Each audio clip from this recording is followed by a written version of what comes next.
नमस्कार साथियों, स्वागत है आपका ब्राइट एग्रो क्लासेज के ऑनलाइन प्लेटफॉर्म पर। दोस्तों, हम बात करने वाले हैं गैस पेपर सॉल्यूशन की। और गैस पेपर सॉल्यूशन में आज का जो आपका पेपर रहने वाला है वो रहने वाला है ESDM का, यानी कि environment study and disaster management की हम बात करने वाले हैं। ठीक है, ऐसा कहा जाता है कि सोइल साइंस और एंटोमोलॉजी का कंबाइंड सब्जेक्ट है ये। ठीक है, दोनों एक साथ में इसको क्या करते हैं, जो है मतलब ये चलाते हैं, दोनों चीजें आती है इसमें। ठीक है, तो वो सारी चीजें हम डिस्कस करेंगे। इसके अलावा क्या क्या आने वाला है, कौन कौन सी चीजें इंपॉर्टेंट है, ये सारी आपको इसमें बता दी जाएगी। उसके आसपास की चीजें सारी डिस्कस करेंगे। ठीक है, जिससे आपको पेपर में किसी प्रकार की कोई प्रॉब्लम नहीं होगी। और वैसे भी बिल्कुल इजी सब्जेक्ट है, एनवायरमेंट से जुड़ा हुआ सब्जेक्ट है, अधिकतर चीजें आपकी पढ़ी हुई है। ठीक है, बस आपको थोड़ा सा लिखने का तरीका और ये सुधारना है कि कैसे लिख के आना है, किस हिसाब से जो आपको हेडिंग ये डाल के सही ढंग से करके आना है। ठीक है, तो शुरुआत करते हैं पेपर की। सबसे पहले बात करते हैं कि डेफिनेशन कौन कौन सी इंपॉर्टेंट है। ठीक है, तो डेफिनेशन आपकी इकोलॉजी वाले पार्ट से इंपॉर्टेंट डेफिनेशन आ जाती है, एक तो फूड चेन और एक फूड वेब। ठीक है, दोनों डेफिनेशन भी इंपॉर्टेंट है और दोनों ही चीजों में आपको एक चीज और ध्यान रखनी है कि इन दोनों में अंतर भी बहुत अच्छे से पूछा जाता है। ठीक है, क्या होता है, दोनों ही चीजें इंपॉर्टेंट होती है, एक तो अंतर और साथ में एक डेफिनेशन, दोनों ही चीजें। ठीक है, तो चेन में फूड चेन क्या होती है, फूड वेब क्या होता है, दोनों को हम समझेंगे। ठीक है, और दोनों में अंतर भी देखेंगे। इसके बाद में ये आपके एग्रोनॉमी का कंसेप्ट भी है, शिफ्टिंग एग्रीकल्चर क्या होती है। ठीक है, जूम खेती क्या होती है, इसकी भी बात करेंगे। इसके बाद में जो आपके ये है एनजीओ, ठीक है, यहां पर ओ कर लेना, एनजीओ क्या होता है, इसका क्या रोल होता है। ठीक है, किसमें, डिजास्टर मैनेजमेंट में। डीएम का मतलब हो गया डिजास्टर मैनेजमेंट में एनजीओ का क्या रोल होता है। ठीक है, इसको भी देखेंगे। फिर आपके जो वाटर बॉडी है उससे संबंधित एक टर्मिनोलॉजी है, इंपोर्टेंट टर्मिनोलॉजी है। ठीक है, यहां से क्वेश्चन आता है बायोलॉजिकल ऑक्सीजन डिमांड। ठीक है, ये जरूर ध्यान रखना, बायोकेमिकल ऑक्सीजन डिमांड भी बोलते हैं। ठीक है, दोनों चीजें इसमें देखने को आपको मिलेगी। फिर आ जाता है आपके जो इकोलॉजी का ही पार्ट है, जिसमें हम कहते हैं जहां से फूड चेन प्रारंभ होती है। ठीक है, फूड चेन स्टार्ट होती है वहां से लेकर जहां पर फूड चेन आपकी खत्म होती है, उसके बीच में आपको जो है प्रोड्यूसर देखने को मिलते हैं, कंज्यूमर देखने को मिलते हैं, डिकम्पोजर देखने को मिलते हैं। ठीक है, तो उन सबको देखेंगे कि कंज्यूमर क्या होता है, प्रोड्यूसर क्या होता है, डिकम्पोजर क्या होता है, इन सब की हम बात करेंगे। इसके बाद में बायोस्फीयर की बात करेंगे, साइक्लोन की बात करेंगे। ठीक है, डिफोरेस्टेशन क्या होता है, बात करेंगे इसकी भी। एक फूड पिरामिड, जो ये पिरामिड है ये भी आपके इंपॉर्टेंट कंसेप्ट है, बड़े क्वेश्चंस के लिए भी इंपॉर्टेंट है, जो आप हम कहते हैं कि जो डिफरेंसेज है उनके लिए भी इंपॉर्टेंट है, और साथ में जो डेफिनेशन है ये तो इनसे निकल के आती ही है। इसके बाद में आ जाता है एनवायरमेंट। एनवायरमेंट क्या होता है बेसिकली हम जानते हैं, इसको भी आपको ध्यान रखना है। इसके बाद में दो इंपॉर्टेंट डिफरेंस है, एक आपको ध्यान रखना है रिन्यूएबल एनर्जी, बार बार रिपीट होता है। ठीक है, प्रत्येक एग्जाम में आपको देखने को मिलता है रिन्यूएबल एनर्जी क्या होती है और नॉन रिन्यूएबल एनर्जी क्या होती है, हमेशा इनसे क्वेश्चन आते हैं। ठीक है, तो इन दोनों को जरूर आप ध्यान रखोगे, इनके एग्जाम्पल्स भी ध्यान रखोगे, और साथ में इनमें क्या अंतर होता है इस चीज का भी आप विशेष रूप से ध्यान रखोगे। इसके बाद में आ जाता है रिस्क और हैजार्ड क्या होता है। ठीक है, रिस्क और हेजार्ड क्या होता है, इन चीजों का भी आप विशेष रूप से ध्यान रखोगे, ये भी आपके अंतर में ही आते हैं। इसके बाद में बात करते हैं कमेंट्स में। ठीक है, कमेंट्स में आपके एक तो बायोडाइवर्सिटी, बायोडाइवर्सिटी क्या होती है, ठीक है, क्यों इसका इंपॉर्टेंस है, ये सारी चीजें इंपॉर्टेंट हो जाती है। Scope and importance of environmental study, जो आपका ये कोर्स चल रहा है, ठीक है, जिसमें हम कह रहे हैं environmental study and disaster management, इसका क्या इंपॉर्टेंस है, क्यों आज हम इसको स्टडी कर रहे हैं। ठीक है, बेसिक सा क्वेश्चन है, हमेशा आता है कि एग्रोनॉमी का क्या इंपॉर्टेंस है, एंटोमोलॉजी का क्या इंपॉर्टेंस है, उसी प्रकार एनवायरमेंट स्टडीज का क्या इंपॉर्टेंस है ये भी पूछा जाता है। ठीक है, ग्लोबल वार्मिंग की बात करेंगे, ये जो है आजकल का करंट इश्यू है, काफी देखने को मिलता है, हर जगह हर कोई कहता है ग्लोबल वार्मिंग हो रही है, ग्लोबल वार्मिंग हो रही है। ठीक है, तो इसकी भी हम चर्चा करेंगे। इसके बाद में आ जाता है आपका long time first. Long time first में हम बात करेंगे कि फॉरेस्ट जो कंजर्वेशन एक्ट है वो क्या कहता है, ठीक है, कब आया था और इसमें क्या क्या प्रावधान है, सारी चीजों का वर्णन करेंगे। इसके साथ में ही हम बात करेंगे डिजास्टर मैनेजमेंट की, एक्सप्लेन करेंगे आपके जो नेचुरल रिसोर्स है उनकी बात करेंगे, और इनके कंजर्वेशन के लिए जो इफेक्ट है by the Indian government, government के द्वारा क्या क्या प्रयास किए जा रहे हैं इनको बचाने के लिए, ठीक है। क्योंकि हम लगातार क्या कर रहे हैं, हर चीज का अति दोहन कर रहे हैं, चाहे वो कोई सी भी चीज हो, ठीक है। माइनिंग करते हैं, इसके अलावा फॉरेस्ट की बात करें तो बहुत ज्यादा फॉरेस्ट को काट रहे हैं, ठीक है, डिफोरेस्टेशन हो रहा है। इसके अलावा और बात करें तो जो आपके सोइल है उसका ज्यादा यूज हो रहा है, उसमें केमिकल डाले जा रहे हैं। तो ये जो नेचुरल रिसोर्स है जो हमें प्रकृति से मिले हैं, इनको हम लगातार खत्म करते जा रहे हैं। तो सरकार इनके लिए क्या कर रही है उसकी भी हम बात करेंगे, ठीक है। वैसे तो जो है दायित्व ऐसा नहीं है कि अकेली सरकार ही ये सब कुछ करेगी, एक आम नागरिक को भी ये सारी चीजें ध्यान रखनी चाहिए कि जो ये रिसोर्स है ये सिर्फ हमारे लिए ही नहीं है, आने वाली पीढ़ियों के लिए भी है, इस संसार में जितने जीव है उनके लिए भी है, ठीक है। तो ये हमें सोचना चाहिए, लेकिन सरकार भी इनके बारे में सोचती है, सरकार का क्या दायित्व है वो भी हम देखेंगे।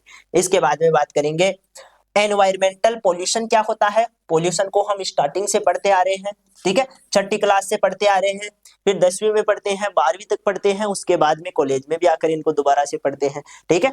तो पोल्यूशन की भी हम बात करेंगे, इसके प्रकारों का, इसके मैनेजमेंट का, सबकी चर्चा करेंगे, ठीक है। जब हिंदी में हम जो निबंध लिखा करते थे पोल्यूशन पे, तो वहां से हम जो है ये पोल्यूशन पढ़ते हुए आ रहे हैं, तो इसको आपको जरूर ध्यान रखना है।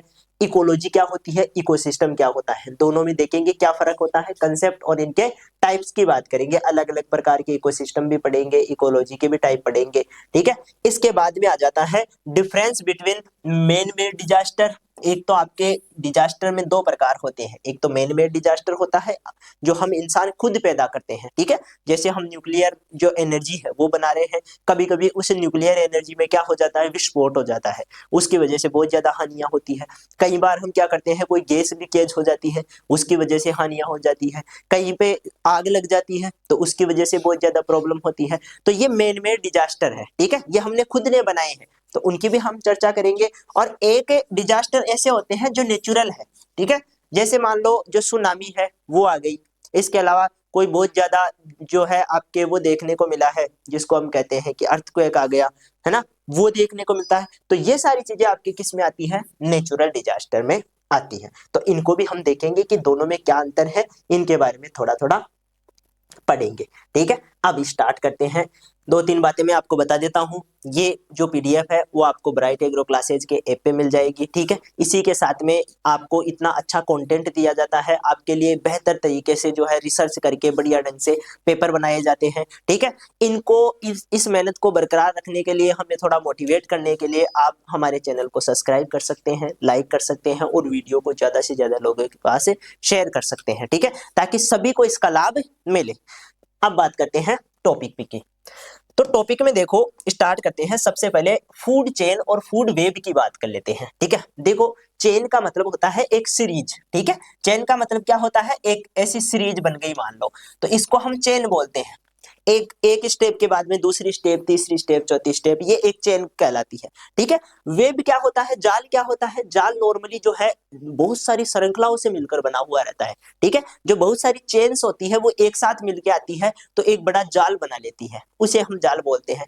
तो इकोलॉजी में हम क्या कहते हैं कि जब एक जो जानवर है वो अपने खाने के लिए दूसरे जानवर को खाता है, ठीक है, अपना पेट भरने के लिए दूसरों को खाता है, उसको कोई और खाता है, क्योंकि सभी के दुश्मन है और कोई ना कोई सबका दुश्मन है। अगली बात समझ में, तो इस प्रकार से जो है एक पैटर्न तैयार होता है, उस पैटर्न को हम कहते हैं आपके जो फूड चेन है वो कहते हैं, ठीक है। आगे बात समझ में, तो यहां पर ध्यान देना है कि खाद्य श्रृंखला पारिस्थितिकी तंत्र में जीवों के बीच ऊर्जा के प्रवाह का वितरण है, ठीक है। यहां पर हम टर्मिनोलॉजी की बात करें तो खाना हम क्यों खा रहे हैं या कोई भी जीव खाना क्यों खाता है, तो उसके पीछे मुख्य उद्देश्य क्या है, ऊर्जा प्राप्त करना, क्योंकि उसमें कार्बोहाइड्रेट है, उसमें वसा है, उसमें प्रोटीन है, इनसे हमारे शरीर को ऊर्जा मिलती है, ठीक है। उसी ऊर्जा को प्राप्त करने के लिए जो है प्रत्येक जीव खाना खाता है। तो ये ऊर्जा के प्रवाह को बताता है, ये एक सरल और रेखीय प्रक्रिया है जिसमें एक जीव दूसरे जीव को खाकर ऊर्जा प्राप्त करता है। उदाहरण के लिए आपके जो उत्पादक होते हैं, सबसे स्टार्टिंग में उत्पादक पेड़ पौधे होते हैं, ठीक है, इनको आपके कौन खाता है, प्राथमिक उपभोक्ता खाता है, ठीक है, जिसको हम शाकाहारी बोलते हैं, घास खाने वाले जीव, जैसे हिरण हो गया, गाय हो गई, भैंस हो गई, ये क्या है आपके प्राथमिक कंज्यूमर है, उपभोक्ता है, ठीक है। इसके बाद में आ जाते हैं मध्यम उपभोक्ता या माध्यमिक उपभोक्ता सेकेंडरी कंज्यूमर, ठीक है, ये मांसाहारी होते हैं, यानी कि इन प्राइमरी को खाते हैं। जैसे आपने शेर को देखा होगा, वो किसको खाता है, हिरण को खाता है, भैंस को खाता है, गाय को खाता है, इनको खाता है, ठीक है। तो ये आपका क्या हो गया, सेकेंडरी कंज्यूमर हो गया, ठीक है। इसके बाद में आ जाता है डीकम्पोजर, एक और मान लेते हैं हम, डीकम्पोजर भी आते हैं। अब ये क्या करते हैं, तो ये सड़े गले पदार्थों को डिकम्पोज करने का काम करते हैं। मान लो शेर है, ठीक है, अब ये शेर जो है इसको कोई नहीं खा रहा है, तो लास्ट में ये प्राकृतिक मृत्यु मरेगा, यानी कि बूढ़ा होगा। बूढ़ा होने के बाद में ये जमीन में धीरे धीरे सड़ के समाप्त हो जाएगा।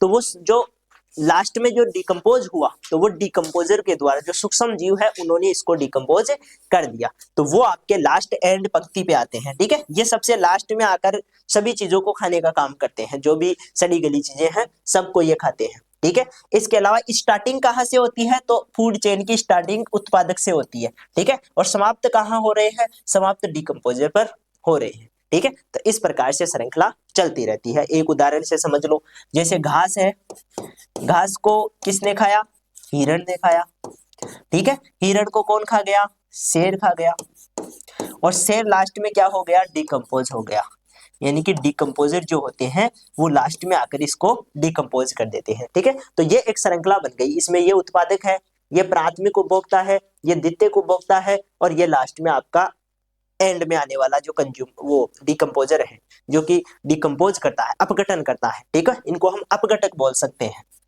क्या बोल सकते हैं, अपघटक। तो ये अपघटक लास्ट में आकर क्या कर देते हैं, सभी चीजों को गलाने का काम करते हैं, ठीक है। यहाँ पर ये घास फूस मान लो इसको किसी ने नहीं खाया, तो घास फूस एक टाइम के बाद में खुद ही सूख जाएगी, ठीक है। अब ये खुद ही सूखेगी तो इसको डिकम्पोज करने का काम भी उसी का है। और मान लो हिरण को किसी ने नहीं खाया, तो लास्ट में हिरण भी मरेगी तो डिकम्पोज हो जाएगी, शेर लास्ट में डिकम्पोज होता है, ठीक है। तो कोई कोई किसी को खाए ना, तो प्राकृतिक मृत्यु मरेंगे, और प्राकृतिक मृत्यु मरेंगे तो लास्ट में क्या हो जाएंगे, डिकम्पोज हो जाएंगे, ठीक है। तो ये चीज होती रहती है, सभी के साथ ऐसा ही होता है। अब यहाँ पर ध्यान दे लो, आगे बात करते हैं फूड वेब की।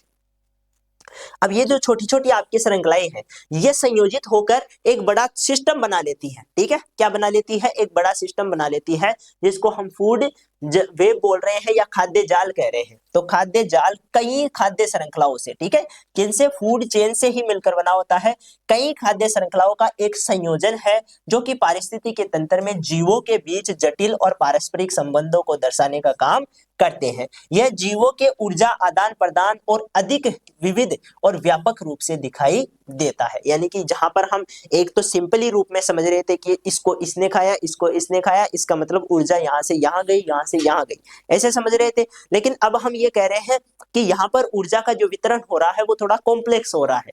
कॉम्प्लेक्स कैसे, मान लो जो हिरण है उसको सिर्फ अकेला शेर ही थोड़ी खाता है, उसको चीता भी खा सकता है, उसको जो आपके और बहुत सारे जीव होते हैं, मांसाहारी जीव होते हैं, वो भी उसको खा सकते हैं, ठीक है। तो वो उसके लिए अलग अलग सोर्स हो गए, अलग अलग चीज हो गई, तो वहां से फिर वो आपके जो फूड वेब है वो बनना स्टार्ट हो जाता है, ठीक है। तो इस प्रकार से कॉम्प्लेक्स चीज होती है ये। एक जंगल में विभिन्न प्रकार के पौधे, घास खाने वाले जीव, मांसाहारी जीव, शिकारियों के बीच जटिल संबंधों को खाद्य जाल के द्वारा दर्शाया जा सकता है। इनके बीच में जितना भी जो संबंध होता है, ठीक है, चाहे कोई किसी को खाए, वो जो इनका जो संबंध दिखाने का काम करता है वो आपका फूड वेब का काम है, ठीक है। तो ये बातें आपको ध्यान रखनी है, ठीक है। अंतर में लिखोगे तो आप उसके लिए कहोगे कि वो एक सरल संरचना है, ठीक है। यहाँ पर संरचना थोड़ी जटिल हो चुकी है, ठीक है। वो एक ही पंक्ति को दर्शाने का काम कर रही है, इसमें बहुत सारी जो आपके ये है फूड चेन है, ये मिलकर फूड वेब बनाती है। तो इस प्रकार से 2-3 अंतर आप आराम से इसमें लिख के आ सकते हो, कोई प्रॉब्लम आपको नहीं होगी। इसके बाद में आ जाते हैं शिफ्टिंग एग्रीकल्चर, ठीक है। शिफ्टिंग एग्रीकल्चर की बात करते हैं, तो देखो इसको हम स्थानांतरित खेती भी कहते हैं, स्थानांतरित खेती भी बोल सकते हैं, इसी को जूमिंग खेती भी कहते हैं, ठीक है। जूम खेती या जूमिंग खेती भी कहते हैं, जूमिंग कृषि भी कहते हैं। होता क्या है, नॉर्मली जहां पर अधिकतर जो आपके रेड सॉइल पाई जाती है, ठीक है, या तो रेड सॉइल होती है या मुख्य रूप से लेटेराइट सॉइल होती है, ठीक है। कौन सी सॉइल होती है, लेटेराइट सॉइल होती है। तो ये जो लेटेराइट मिट्टी है, इसमें नॉर्मली होता क्या है दोस्तों, इसमें अधिक वेदरिंग हो जाने के कारण, जो आपका हम कहते हैं अपघटन अधिक हो जाने के कारण यहाँ पर क्या होता है, जो पोषक तत्व है उनकी कमी हो जाती है। ठीक है, पोषक तत्वों की क्या हो जाती है, कमी हो जाती है। तो यहाँ क्या हो गया है, पोषक तत्वों की आपके हो गई है कमी। अब पोषक तत्वों की कमी है तो यहाँ उत्पादन कम होगा। ठीक है, सिंपल सी बात है, उत्पादन कहाँ होता है, जहां मिट्टी फर्टाइल होती है, ज्यादा पोषक तत्व रहता है।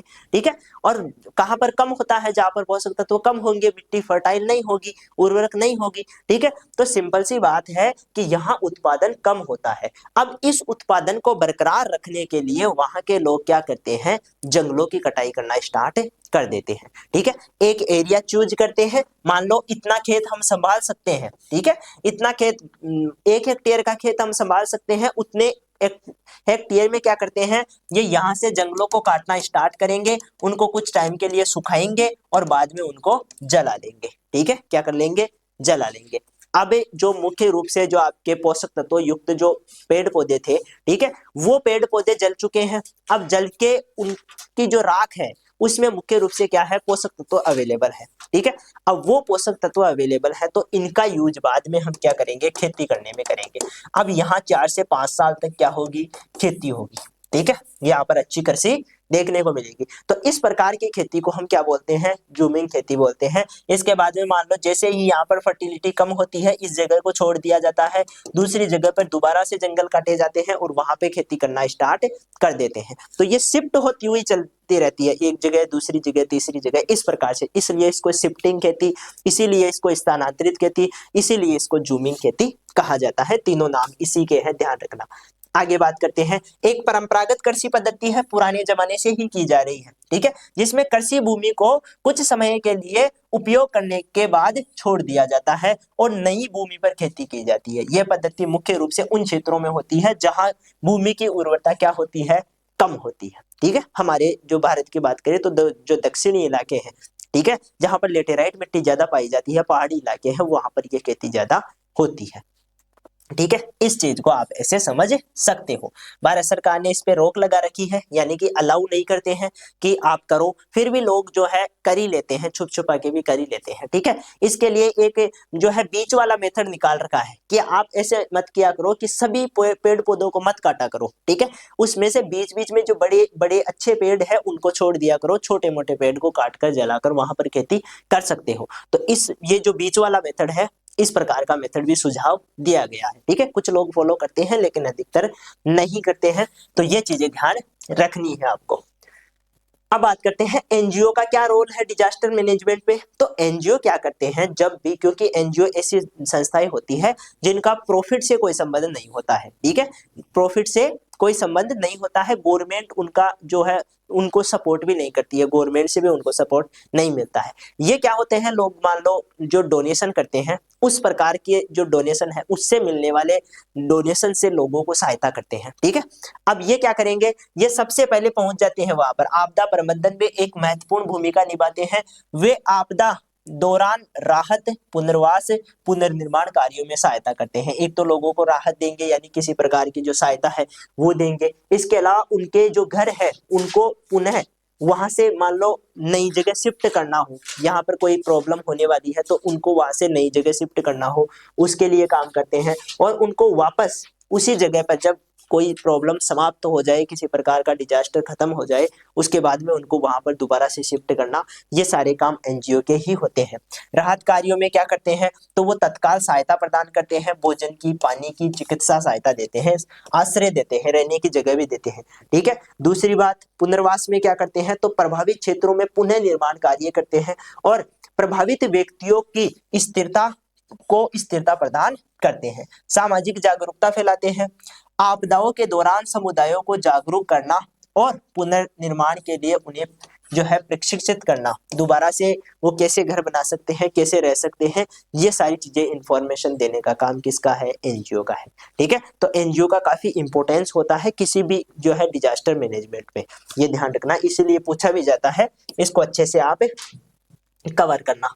इसके बाद में आ जाता है बायोकेमिकल ऑक्सीजन डिमांड। ठीक है, तो जैव रासायनिक ऑक्सीजन आवश्यकता क्या है, तो सिंपल सी हम ये कहते हैं कि मान लो आपका एक पॉन्ड है। ठीक है, एक क्या है, पॉन्ड है, अब ये तालाब है तो इस तालाब में क्या होता है, कंटिन्यू मान लो इसमें कहीं से जो है कार्बनिक पदार्थ आ रहे हैं, ठीक है, कहीं से क्या हो रहे हैं, कार्बनिक पदार्थ का जो अवेलेबिलिटी है वो बढ़ रही है। अब अधिक कार्बनिक पदार्थ होने की वजह से सूक्ष्म जीव ज्यादा पैदा होंगे, ठीक है, क्योंकि सूक्ष्म जीव कहाँ पैदा होते हैं, जहां पर उनको खाने को मिलता है, ठीक है, और उनका खाना क्या है, कार्बोहाइड्रेट, प्रोटीन, ये उनका खाना होता है।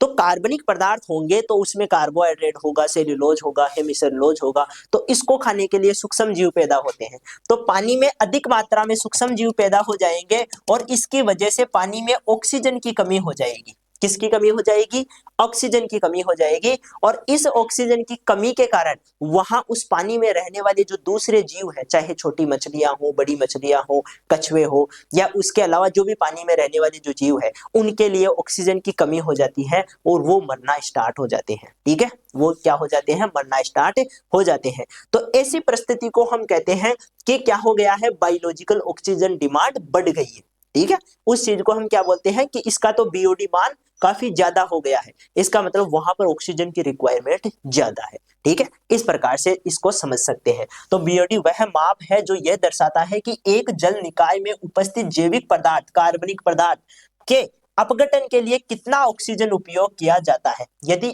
अधिक कार्बो ये ऑर्गेनिक मैटर आपके ज्यादा होगा, ठीक है, तो ज्यादा ही ऑक्सीजन की मांग होगी, ठीक है, ज्यादा ही ऑक्सीजन की रिक्वायरमेंट होगी। यह जल की गुणवत्ता का एक प्रमुख संकेत होता है। जिससे पानी में ऑक्सीजन की डिमांड कम होती है वो पानी स्वच्छ रहता है, जिसमें ज्यादा ऑक्सीजन की डिमांड होगी इसका मतलब वो पानी खराब हो चुका है, उसमें कार्बोहाइड्रेट या मान लिया आपके ये जो हम कहते हैं कार्बनिक पदार्थ है ये अधिक हो गए हैं, जिसकी वजह से वो पानी खराब हो रहा है, ठीक है, ये कह सकते हैं। उच्च बीओडी यह संकेत करता है कि जल में प्रदूषक और जैविक पदार्थ अधिक है। यहाँ पर ध्यान देना है, बीओडी का मान अधिक होने पर पानी क्या होगा, खराब हो जाएगा, ठीक है, यानी कि उसमें प्रदूषक बढ़ चुके हैं जो ऑक्सीजन की खपत बढ़ा सकते हैं और जल जीवन के लिए हानिकारक हो सकते हैं। जल जीवन का मतलब क्या हुआ, जल में रहने वाली जितने भी जीव है, चाहे वो मछली हो, चाहे वो आपके कछुआ हो, बड़ी मछलियां, छोटी मछलियां, कोई से भी हो, ठीक है, वो सभी के लिए खतरा कब पैदा होगा,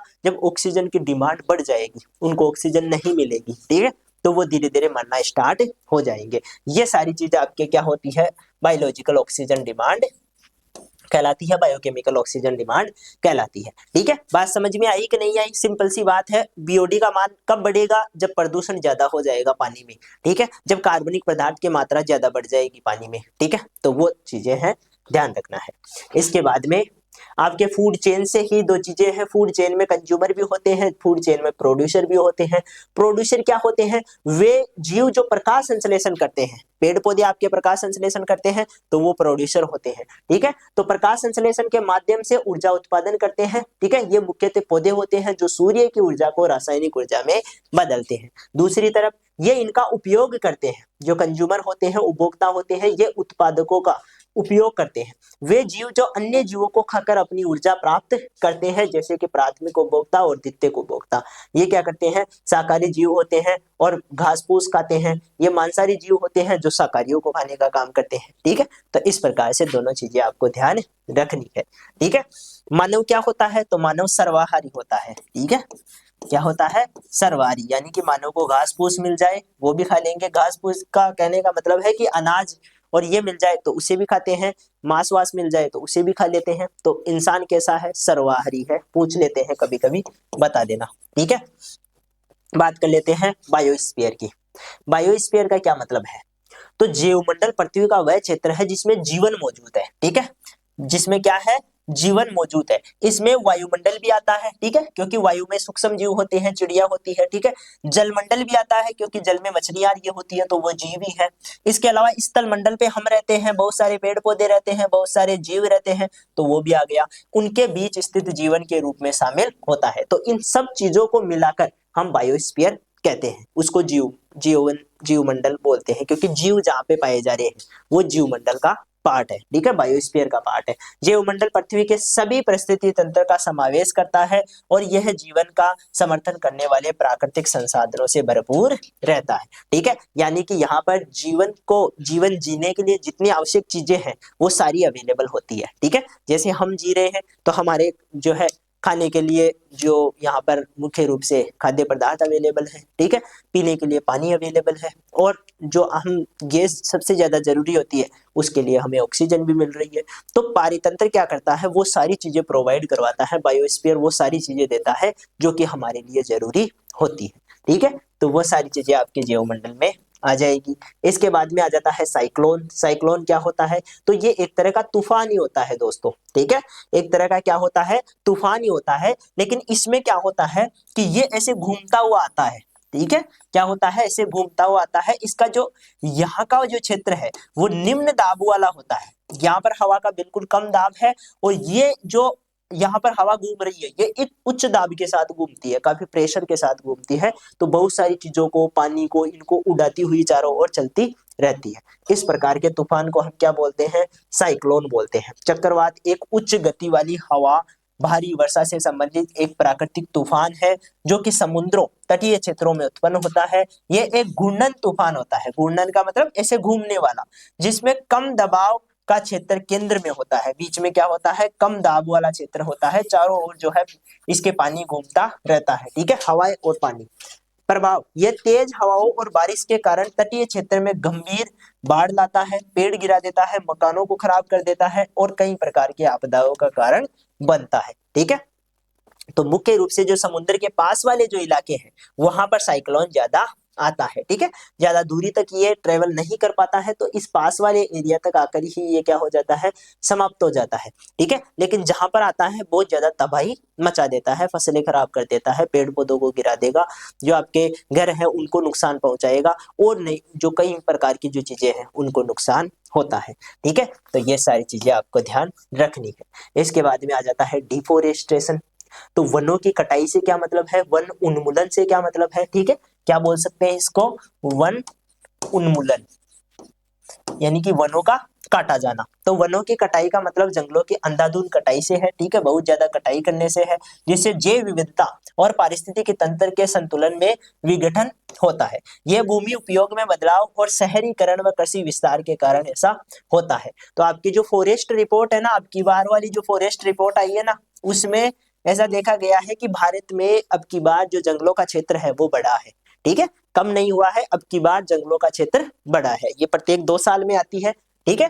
फॉरेस्ट रिपोर्ट कितने साल में आती है, 2 साल में आती है। और इस बार वाली जो 2024 वाली फॉरेस्ट रिपोर्ट आई थी वो अभी दिसंबर में आई थी। तो उसमें बताया गया है कि क्या हुआ था, आपके जो वनों का क्षेत्र है वो बढ़ा है, ठीक है। आगे बात समझ में, तो ये चीजें आपको ध्यान रखनी है।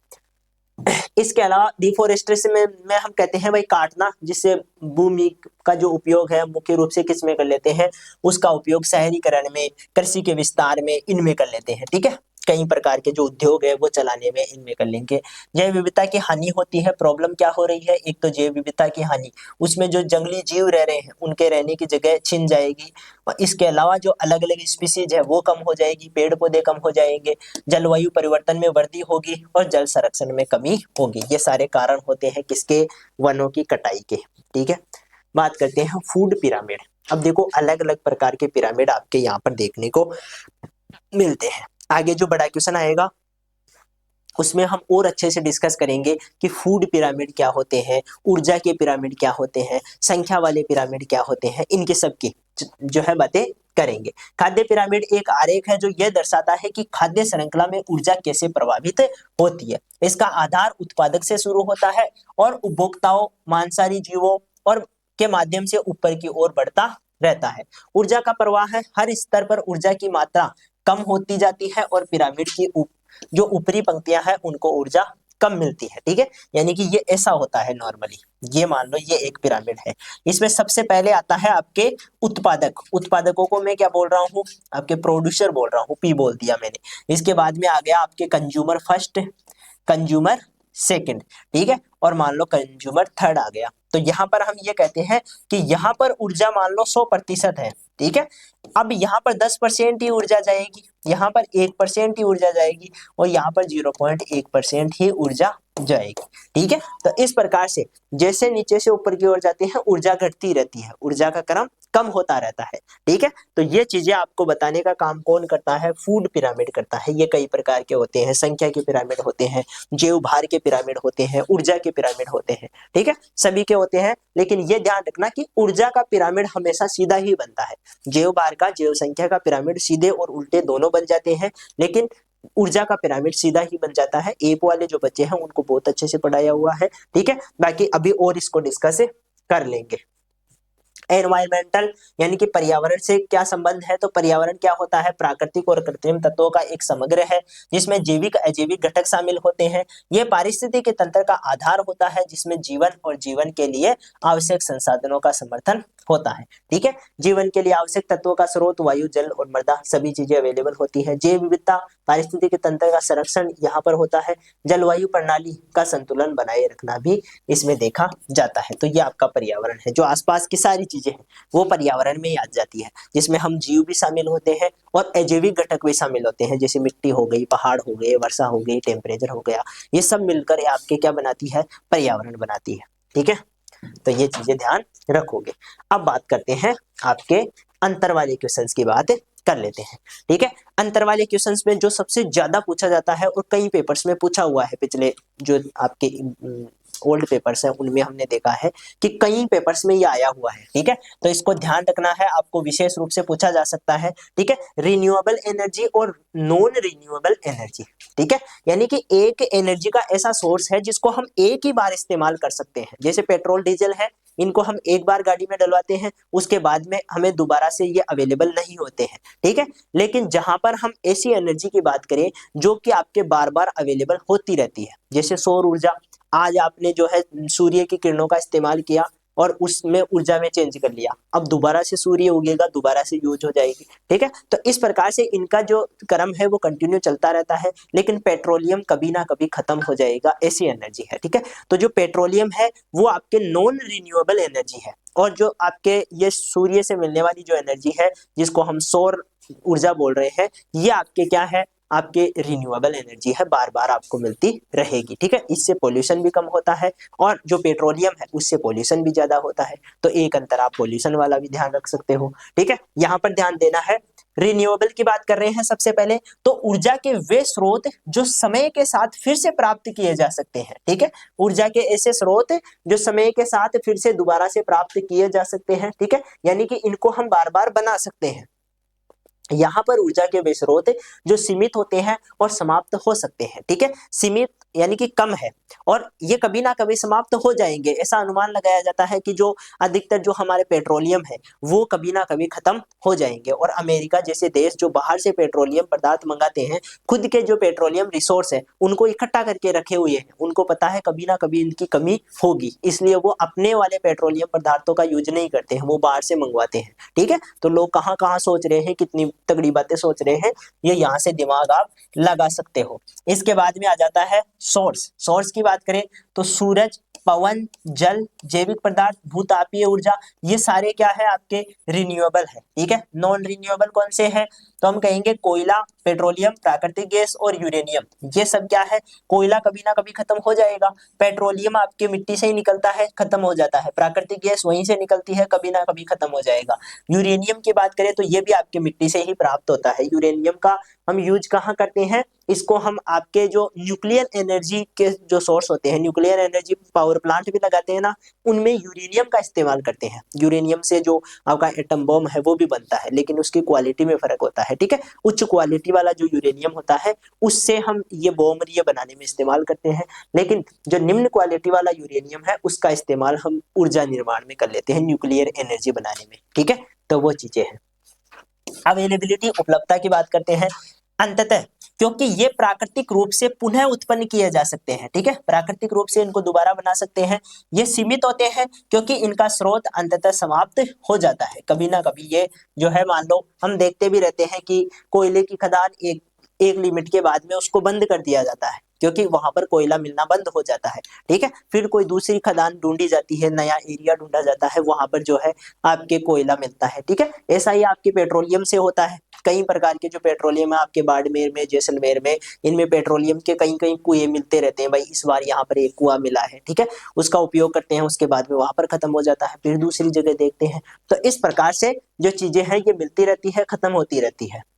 यहाँ पर बात करें पर्यावरण पर क्या प्रभाव पड़ता है, तो कम पर्यावरणीय प्रभाव, प्रदूषण का स्तर भी इनका कम होता है, ठीक है, यानी कि प्रदूषण कम करते हैं। लेकिन यहाँ पर उच्च प्रदूषण जलवायु परिवर्तन को भी बढ़ावा देते हैं, ठीक है। हम जानते हैं कि ये जो आपकी चीजें हैं ये जलती है, अधिकतर पेट्रोलियम भी जलता है, कोयला भी जलता है, ये जलकर क्या करेंगे, CO2 गैस पैदा करेंगे, ठीक है, और वो CO2 गैस जो आपके पृथ्वी का टेम्परेचर है उसको बढ़ाएगी, उसको हम ग्लोबल वार्मिंग कहते हैं, ठीक है। तो प्रदूषण को बढ़ावा कौन दे रहा है, आपके ये गैसेस दे रही है, ये जो आपके पेट्रोलियम है, कोयला है, ये दे रहे हैं, ठीक है। इसके अलावा हम ये कहते हैं कि पेट्रोलियम में इनमें क्या होता है, लेड की इनकी मिलावट कर देते हैं, ठीक है, और ये लेड है ना जो हमारे लिए काफी खतरनाक होता है, ठीक है। ये लेड क्या करता है, हमारे श्वास संबंधित बीमारियां पैदा करता है, ठीक है। तो लेड जैसे प्रदूषण से बचने के लिए भी हम जो है इनका यूज कम कर सकते हैं। इसके बाद में आ जाता है कॉस्ट की बात करें, तो यहाँ पर प्रारंभ में आपको कॉस्ट ज्यादा लगेगी, लेकिन बाद में ये धीरे धीरे सस्ते हो जाएंगे, ठीक है। अभी हम मान लो सोलर प्लेट्स लगवाते हैं तो स्टार्टिंग में खर्चा ज्यादा आता है, ठीक है, या मान लो हम गाड़ी लेकर आते हैं बैटरी से चलने वाली, तो उसमें स्टार्टिंग में खर्चा ज्यादा आता है, लेकिन बाद में धीरे धीरे वो खर्चा रिकवर हो जाता है, ठीक है। तो वो चीज है, यहाँ पर प्रारंभ में कोई खर्च नहीं है या कम खर्च है। जैसे हम पेट्रोल भरवाने जाते हैं तो वहां पर पेट्रोल का जितना दाम होता है उतना ही लगता है, ऐसा थोड़ी है कि पूरा एक साल का आपसे एक साथ ही ले लेते हैं कि एक साथ ही देके जाओ और फिर साल भर भरवाते रहना, ठीक है। जितनी आवश्यकता है उतना हम लेकर आ जाते हैं, लेकिन दीर्घकालिक में ये महंगा पड़ता है। जैसे जैसे हम ज्यादा यूज करते रहेंगे तो जो है इनको हमें महंगा महसूस होगा ही। हम पेट्रोल ही जो है 1 लाख 2 लाख का साल भर में ही भरवा लेते हैं, इसका मतलब हम यहाँ पर महंगे ज्यादा पड़ते हैं, लेकिन वो पैसे धीरे धीरे जाते रहते हैं, इसलिए हमें एहसास नहीं होता है, ठीक है। यहाँ पर बात करते हैं एग्जाम्पल्स की, तो एग्जाम्पल वही आपके सौर ऊर्जा, पवन ऊर्जा, जल ऊर्जा, वही आपके कोयला, प्राकृतिक गैस और पेट्रोलियम, ये क्या होते हैं, सब यही आपके एग्जाम्पल्स होते हैं। तो अच्छे से इनको अंतर को आपको ध्यान रखना है, अवेलेबिलिटी का, पर्यावरण प्रभाव का, कॉस्ट का, सबका ध्यान रखना है।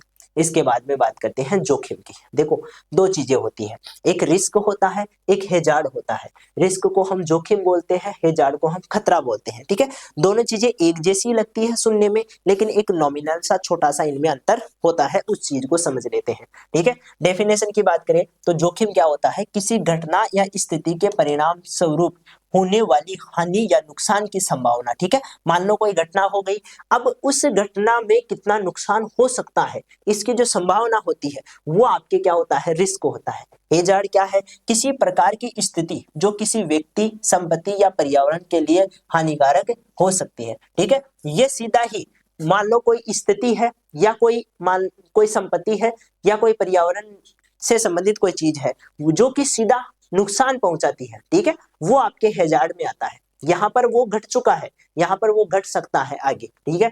इसके बाद में नेचर की बात करें तो जोखिम संभावनाओं के आधार पर होता है, यह गणना और अनुमान पर आधारित होता है, ठीक है। जोखिम हम अनुमान लगाते हैं कि मान लो इतनी जगह थी, इतना जो है नुकसान हुआ है और इसमें लगभग जो है इतने लोगों की जख्मी होने की संभावना है, इस प्रकार का अनुमान होता है। यहाँ पर खतरा संभावित खतरों या स्थितियों का वास्तविक रूप होता है, ये रियल है, ठीक है, ये अनुमान नहीं है, ये एक्चुअल में हो चुका है, ये हम देख चुके हैं, वो चीज है, ठीक है। इसके बाद में जोखिम को मापना संभव है क्योंकि इसे परिणात्मक तरीके से व्यक्त किया जा सकता है। खतरे का मूल्यांकन मात्रात्मक नहीं है बल्कि गुणात्मक होता है, ठीक है। खतरा ऐसा नहीं है कि मान लो 2 लाख का नुकसान हो गया तो उसको हमने खतरा बोल दिया, नहीं, वो नहीं है। खतरे का मतलब होता है कि ये क्या होता है, गुणात्मक होता है, ठीक है। एक्चुअल में कितना लॉस हुआ है, किसी आदमी के खो जाने से कितना लॉस हुआ है, वो जो गुणात्मक मान होता है वो आपका क्या होता है, रिस्क, खतरा होता है। कंट्रोल की बात करें तो जोखिम को प्रतिबंध किया जा सकता है, इसे कम किया जा सकता है। खतरे को हटाया या नियंत्रित करना अधिक कठिन हो सकता है, ठीक है, यह नियंत्रित नहीं होता है। एग्जाम्पल की बात करें तो आग से होने वाली हानि, कार दुर्घटना और जोखिम। यहाँ पर आग, बाढ़ और भूकंप, ये सब, ठीक है। अब भूकंप जैसी स्थिति को हम कंट्रोल थोड़ी कर सकते हैं, तो ये हमारे लिए क्या है, हेजार्ड है। आगे बात समझ में, भाई भूकंप को हम ऐसे थोड़ी कर सकते हैं कि भूकंप आने ही नहीं देंगे, हमें पता भी चल जाता है कि उस दिन भूकंप आएगा, लेकिन हम फिर भी कुछ नहीं कर पाते हैं, ठीक है, क्योंकि हम उसको रोक नहीं सकते, ठीक है। हम ये कर सकते हैं कि उससे होने वाली जो हानि है, उससे होने वाला जो रिस्क है उसको कम कर सकते हैं, ठीक है। लोगों को शिफ्ट कर देंगे, कहीं पे ले जाएंगे, लेकिन एक्चुअल में वो परिघटना होने वाली है। ठीक है। यहाँ पर हम क्या कर देते हैं, मान लो कोई कार दुर्घटना है, पहले ही पता चल जाए तो उससे बच सकते हैं, ठीक है। आग से होने वाली हानि से बच सकते हैं, तो वो चीजें हैं। रिलेशन की बात करें तो जोखिम केवल खतरों की मौजूदगी और इसके परिणाम की संभावना से जुड़ा है, और खतरा किसी घटना स्थिति के कारण उत्पन्न जो नुकसान का कारण बन सकता है, ठीक है। तो ये सारी चीजें होती हैं आपके जोखिम और खतरा, एक माइनर सा डिफरेंस है, इसलिए आपको ध्यान रखना है, ध्यान से चीजों को समझना है, ठीक है। इसके बाद में आ जाते हैं, नेक्स्ट बात करते हैं बायोडाइवर्सिटी की, ठीक है। देखो कमेंट की बात है कि यहाँ पर जो है ये चीज आपके कमेंट में शामिल की गई है, ठीक है। किस में शामिल कर रहे हैं, कमेंट में। तो इसका मतलब आप इसमें मुख्य रूप से क्या करते हो, परिभाषा लिख लेते हो, उसके बाद में एक इंपोर्टेंस बता देते हो, ठीक है। ये इंपॉर्टेंट होता है, लेकिन मान लो छठे और सातवें क्वेश्चन में आ जाए तब आपको ज्यादा लिखना होता है, तो इसको बढ़ाकर आपको पूरा ही विस्तृत रूप से ही दिया गया है, ठीक है। यहाँ पर बात करते हैं सबसे पहले जैव विविधता होती क्या है। तो जैसे मान लो एक कोई भी पक्षी है, अब उसमें जो है उसी प्रकार के बहुत सारे पक्षी वहां पर पाए जा रहे हैं एक एरिया में, ठीक है। तो ये इनमें पाई जाने वाली विविधता हो गई, ठीक है। अब इसी एरिया में बहुत सारे पेड़ों की प्रजातियां हैं, इसी एरिया में बहुत सारी जो है आपके और अदर जीव हैं, उनकी भी प्रजातियां हैं, बिल्ली की प्रजातियां हैं, कुत्ते की अलग अलग प्रजातियां हैं, पेड़ पौधों की बहुत सारी प्रजातियां हैं, ठीक है। तो ये जो सारा सिस्टम होता है, जितना ज्यादा वेरिएशन होता है, जितनी ज्यादा स्पीसीज, जितनी ज्यादा उनमें वेराइटी पाई जाती है, उतनी ही ज्यादा बायोडाइवर्सिटी होती है। तो जीवों में पाई जाने वाली जो विभिन्नता है वही आपके बायोडाइवर्सिटी होती है, ठीक है। तो यहाँ पर ध्यान देना है, पृथ्वी पर जीवों की विविधता जिसमें पौधे, जानवर, सूक्ष्म जीव और पारिस्थितिकी तंत्र शामिल होते हैं, ये सभी जीव रूपों की विविधता को समेटे हुए जो कि पर्यावरण और पारिस्थितिकी तंत्र के कार्यों के लिए आवश्यक होते हैं। कोई भी पारितंत्र कब स्टेबल होगा, यानी कि कब स्थायी होगा, जब उसमें ज्यादा विभिन्नता होगी, ठीक है। तभी तो हम देखते हैं कि जंगलों में किसी प्रकार का लंबे समय तक कोई परिवर्तन नहीं आता है, क्योंकि वो स्टेबल है। वहां पर उतनी ही संख्या में पेड़ पौधे हैं जितना आवश्यक है, वहां पर उतनी ही संख्या में जीव है जितना आवश्यक है, ठीक है। वहां पर उतनी ही संख्या में सूक्ष्म जीव है जितना आवश्यक है, ठीक है। तो जितनी आवश्यकता है उतना ही ज्यादा किसी इकोलॉजी में होगा, बायोडाइवर्सिटी होगी, तो आपके वो स्टेबल रहेगा, लंबे समय तक चलेगा, ठीक है। लेकिन मान लो आप ऐसे करते हो कि एक ही एक चीज को बढ़ा देते हो, ठीक है। मान लो आपको जो है कुत्तों की आवश्यकता है, आप एक एरिया में कुत्तों की संख्या को बहुत ज्यादा बढ़ा देते हो, ठीक है। तो कुत्तों की वजह से जो प्रभाव देखने को मिलेगा, वहां पर ना बिल्लियों की संख्या बढ़ेगी, ठीक है, बिल्लियों की संख्या बहुत कम हो जाएगी। फिर कुत्ते मान लो चूहों को खाते हैं, तो चूहों की संख्या कम हो जाएगी। तो उनकी वजह से जो प्रभावित होगा पारितंत्र, वो अनस्टेबल हो जाएगा, उसमें स्टेबिलिटी नहीं रहेगी, ठीक है। तो ये चीजें कब देखने को मिलती है, ये चीजें आपके जैव विविधता कम होने पर देखने को मिलती है, ठीक है। तो पारिस्थितिक तंत्र के लिए क्या जरूरी है, बायोडाइवर्सिटी होना जरूरी है, ठीक है। यहाँ पर तीन प्रमुख स्तरों की बात करें तो एक स्पीसीज के स्तर पे होता है, ठीक है। हम कह सकते हैं कि एक ही पौधे में अलग अलग प्रकार की जातियां होती है, पौधे की, जानवरों की, सूक्ष्म जीवों की, ठीक है। तो वो स्पीसीज के आधार पर विविधता हो गई। जैविक विविधता जेनेटिक्स के आधार पर विविधता होना, किसी प्रजाति के भीतर विभिन्न जीनों की विभिन्नता होना। और पारिस्थितिकी तंत्र विविधता का मतलब हो गया विभिन्न पारिस्थितिकी तंत्र, जैसे कि जंगल हो गए, मरुस्थल हो गए, तालाब हो गए, महासागर हो गए, खेत हो गए। खेत भी एक पारितंत्र होता है, ठीक है।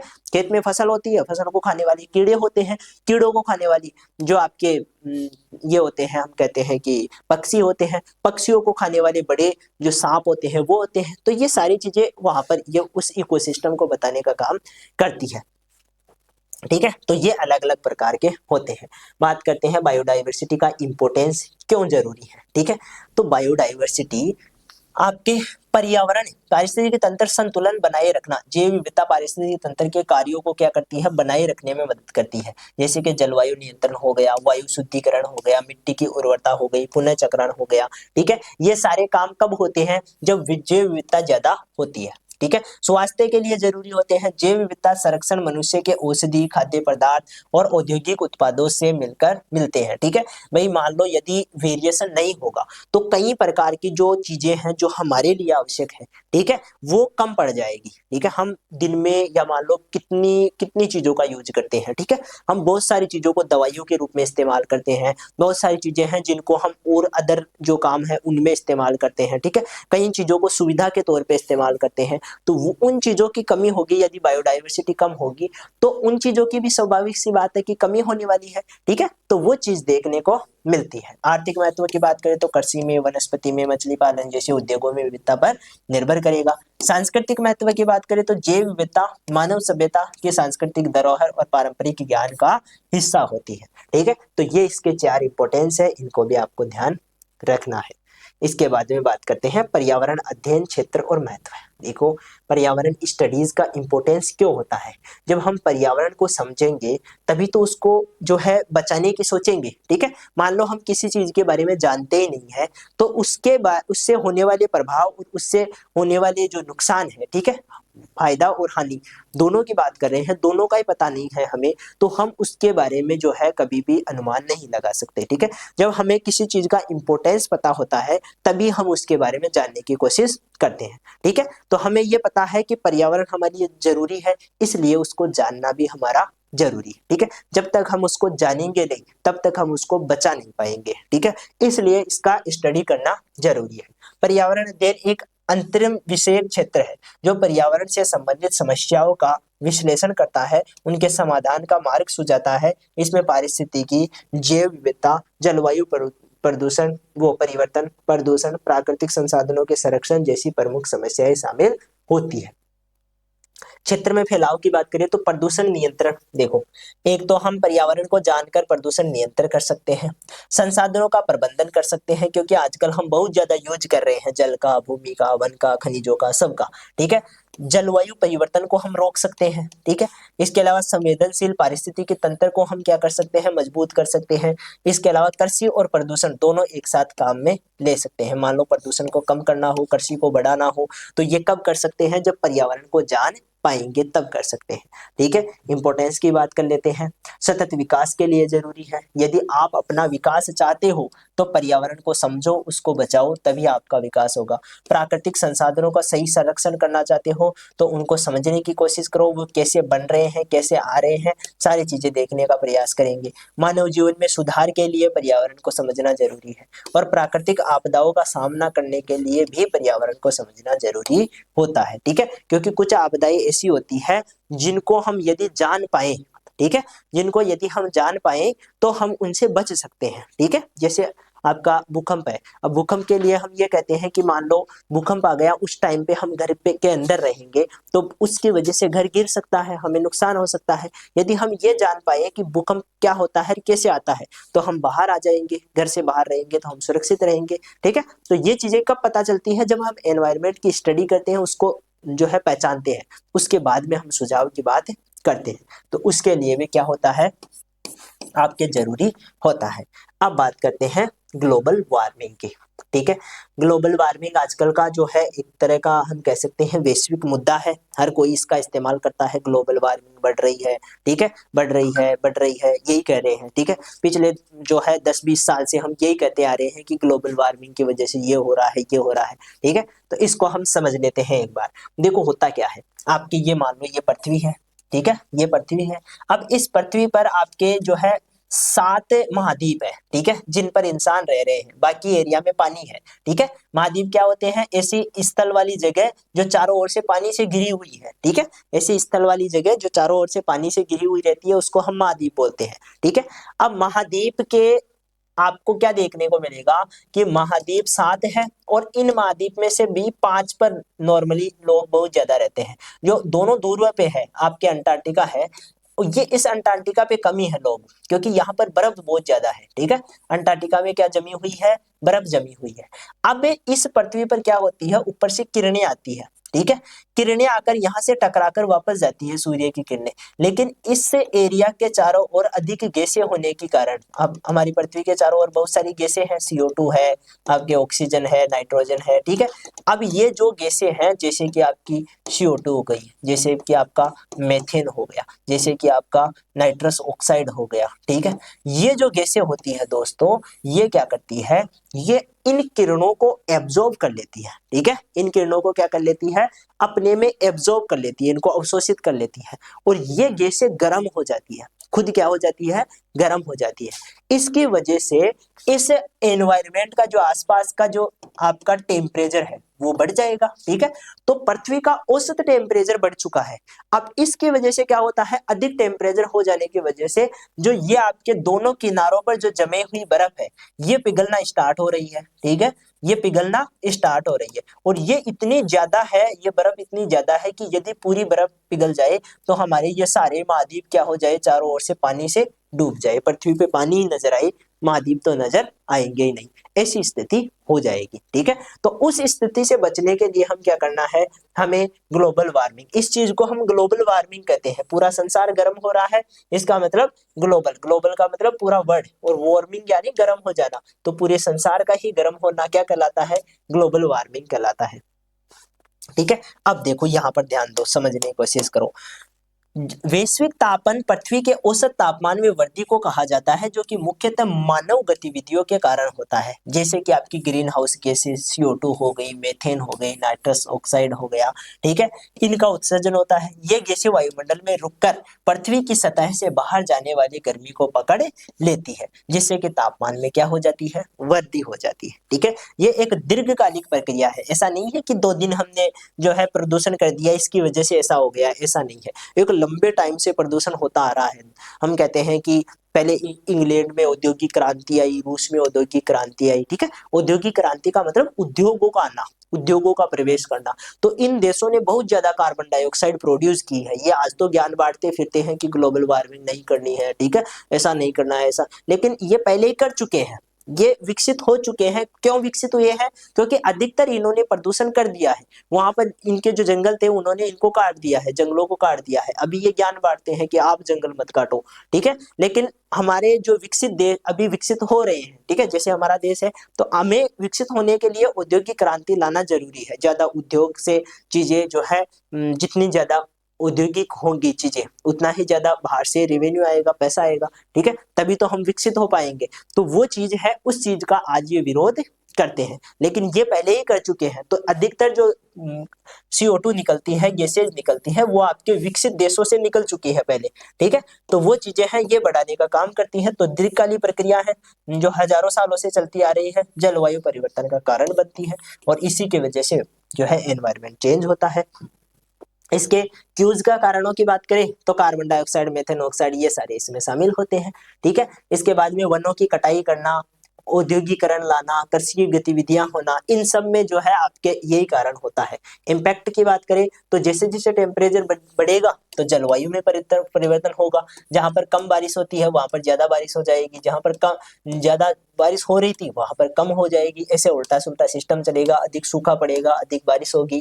ठीक है, जैव विविधता के कारण संकट पैदा होंगे, कई प्रकार के जो प्राकृतिक आवास है वो बिछड़ जाएंगे। ठीक है, प्रॉब्लम होगी, कई प्रजातियां विलुप्त हो जाएगी, मानव स्वास्थ्य बिगड़ जाएगा, प्राकृतिक आपदाएं, बाढ़, तूफान, सूखा, ये सब इसी में शामिल होते हैं। ये सभी क्या होते हैं, इसी में शामिल होते हैं, आपको ध्यान रखना है। इसके बाद में आ जाता है आपके फॉरेस्ट कंजर्वेशन एक्ट।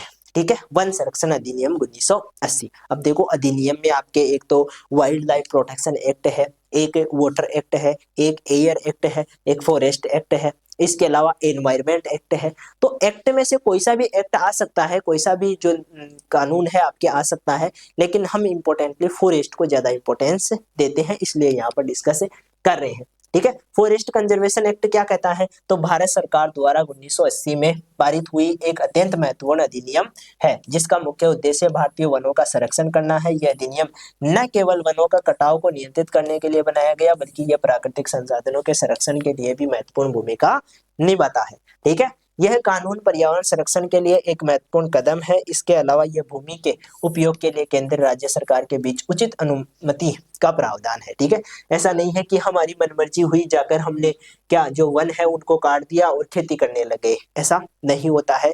पहले हमें जो वन वाला जो एरिया है उसमें खेती करने के लिए या कोई भी व्यवसाय स्टार्ट करने के लिए पहले हमें सरकार से पूछना पड़ेगा। ठीक है, इसके बाद में ही कर सकते हैं। तो भारत के वनों का संरक्षित रखना, इसके लिए इसका उद्देश्य क्या है, वनों को संरक्षित रखना, वनों का अत्यधिक उपयोग और अतिक्रमण को रोकना, वनों की भूमि में उपयोग के लिए पर्यावरणीय दृष्टिकोण से निर्णय लेना, और कृषि खनन उद्योग द्वारा वनों की जो अतिक्रमण है उसको कम करना। ये इसके क्या हो जाते हैं, उद्देश्य हो जाते हैं।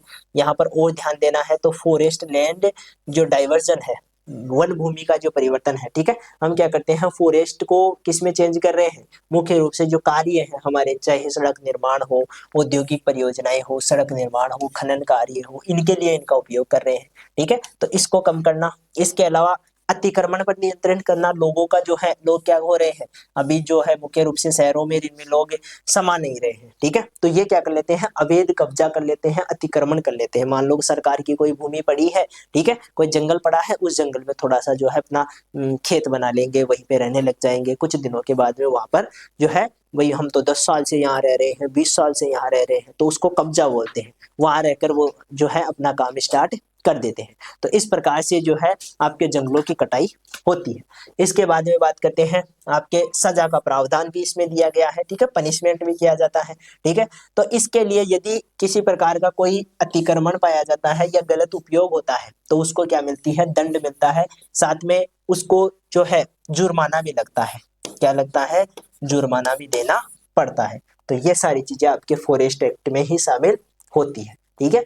इसका क्या इंपॉर्टेंस है, तो सीधी सी बात है कि हम क्या करेंगे, वनों की कटाई को कम करेंगे, वनों पे जो कब्जा हो रहा है, वनों की जमीन पे जो कब्जा हो रहा है उसको कम करेंगे, ठीक है, ये इसका मुख्य उद्देश्य होता है, इंपॉर्टेंस होता है। इसके बाद में आ जाता है आपका डिजास्टर मैनेजमेंट। डिजास्टर मैनेजमेंट की बात कर लेते हैं, ठीक है। देखो, डिजास्टर मैनेजमेंट का मतलब यह है कि आपदा के कारण होने वाला जो बाद में प्रबंधन, ठीक है। देखो, आपदा में प्रबंधन का ये मतलब है कि या तो हम प्रबंधन पहले से ही मैनेज कर लें, ठीक है, जैसे हमें ये पता है कि जो है 2 दिन बाद में भूकंप आएगा, ठीक है, तो उससे बचने के लिए हम क्या कर सकते हैं, भाई इस एरिया में भूकंप बहुत ज्यादा तेज आने वाला है, तो उस एरिया के जो घर हैं उनको लोगों द्वारा छोड़कर चले जाना, कुछ टाइम के लिए वहां पर प्रतिस्थापित हो जाएंगे, ठीक है, उसके बाद में वो वापस आ सकते हैं।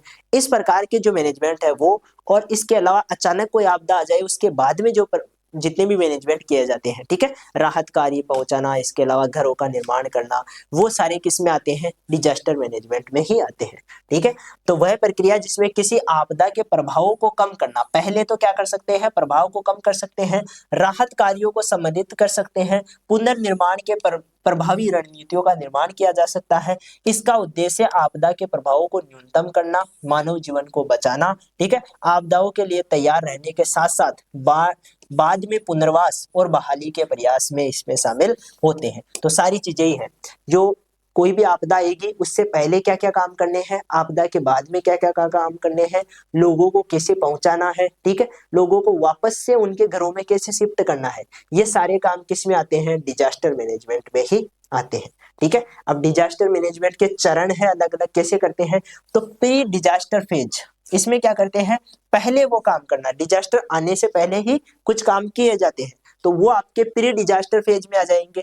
क्या क्या है, तो विभिन्न आपदाओं की संभावना का मूल्यांकन करना और उनकी तैयारी करना। पहले तो ये पता लगाना कि आपदा कितनी खतरनाक है और कितना नुकसान हो सकता है, ठीक है, और उसके लिए हमें क्या करना चाहिए, वो बातें हो गई। उसके बाद में इसकी तैयारी करना, आवश्यक आपदा सुरक्षा उपकरणों का संग्रहण करना, आपदा प्रबंधन योजनाओं का निर्माण करना और जागरूकता अभियान चलाना, लोगों को बताना कि यहाँ पर कुछ ना कुछ होने वाला है, यहाँ पर ऐसी आपदा आने वाली है, तो उसके लिए आप कैसे बच सकते हो, उसको कम कैसे कर सकते हो, ये सारी जानकारियां पहले ही दे दी जाती है, ठीक है। इसके बाद में दूसरा आता है, आपदा के टाइम पे हमें क्या करना है, ठीक है, यानी कि डिजास्टर हो चुका है, डिजास्टर आ चुका है, अब हमें क्या करना है, ठीक है।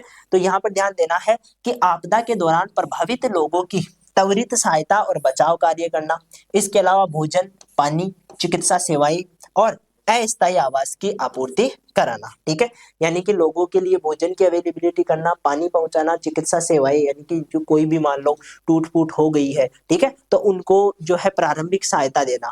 इसके अलावा उनके लिए एक अस्थायी आवास की सुविधा करना, भाई बाद में तो उनको शिफ्ट कर देंगे, लेकिन अभी थोड़े दिनों के लिए उनको कहाँ ठहराया जा सकता है, उस प्रकार के आवास की सुविधा भी इसी में की जाती है उसी टाइम पे। फिर आ जाता है पोस्ट डिजास्टर फेज, इसमें क्या होगा, आपके डिजास्टर के बाद में क्या करना है, ठीक है, तो यहाँ पर प्रभावित क्षेत्रों में लोगों के लिए पुनर्वास कार्य, आश्रय और आजीविका की स्थिति को सामान्य करना। ठीक है, लोगों को वापस से उनको उनके घरों में शिफ्ट करना, पहली बात।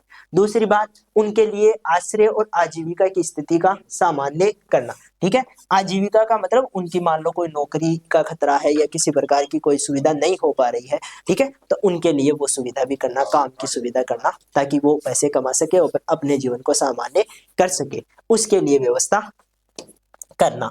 धीरे धीरे प्रभावित समाज को सामान्य स्थिति में लौटाने के लिए दीर्घकालिक उपाय करना। ठीक है, लोग वापस से अपना वैसा ही जीवन जी पाए, इसके लिए प्रयास कब किए जाते हैं?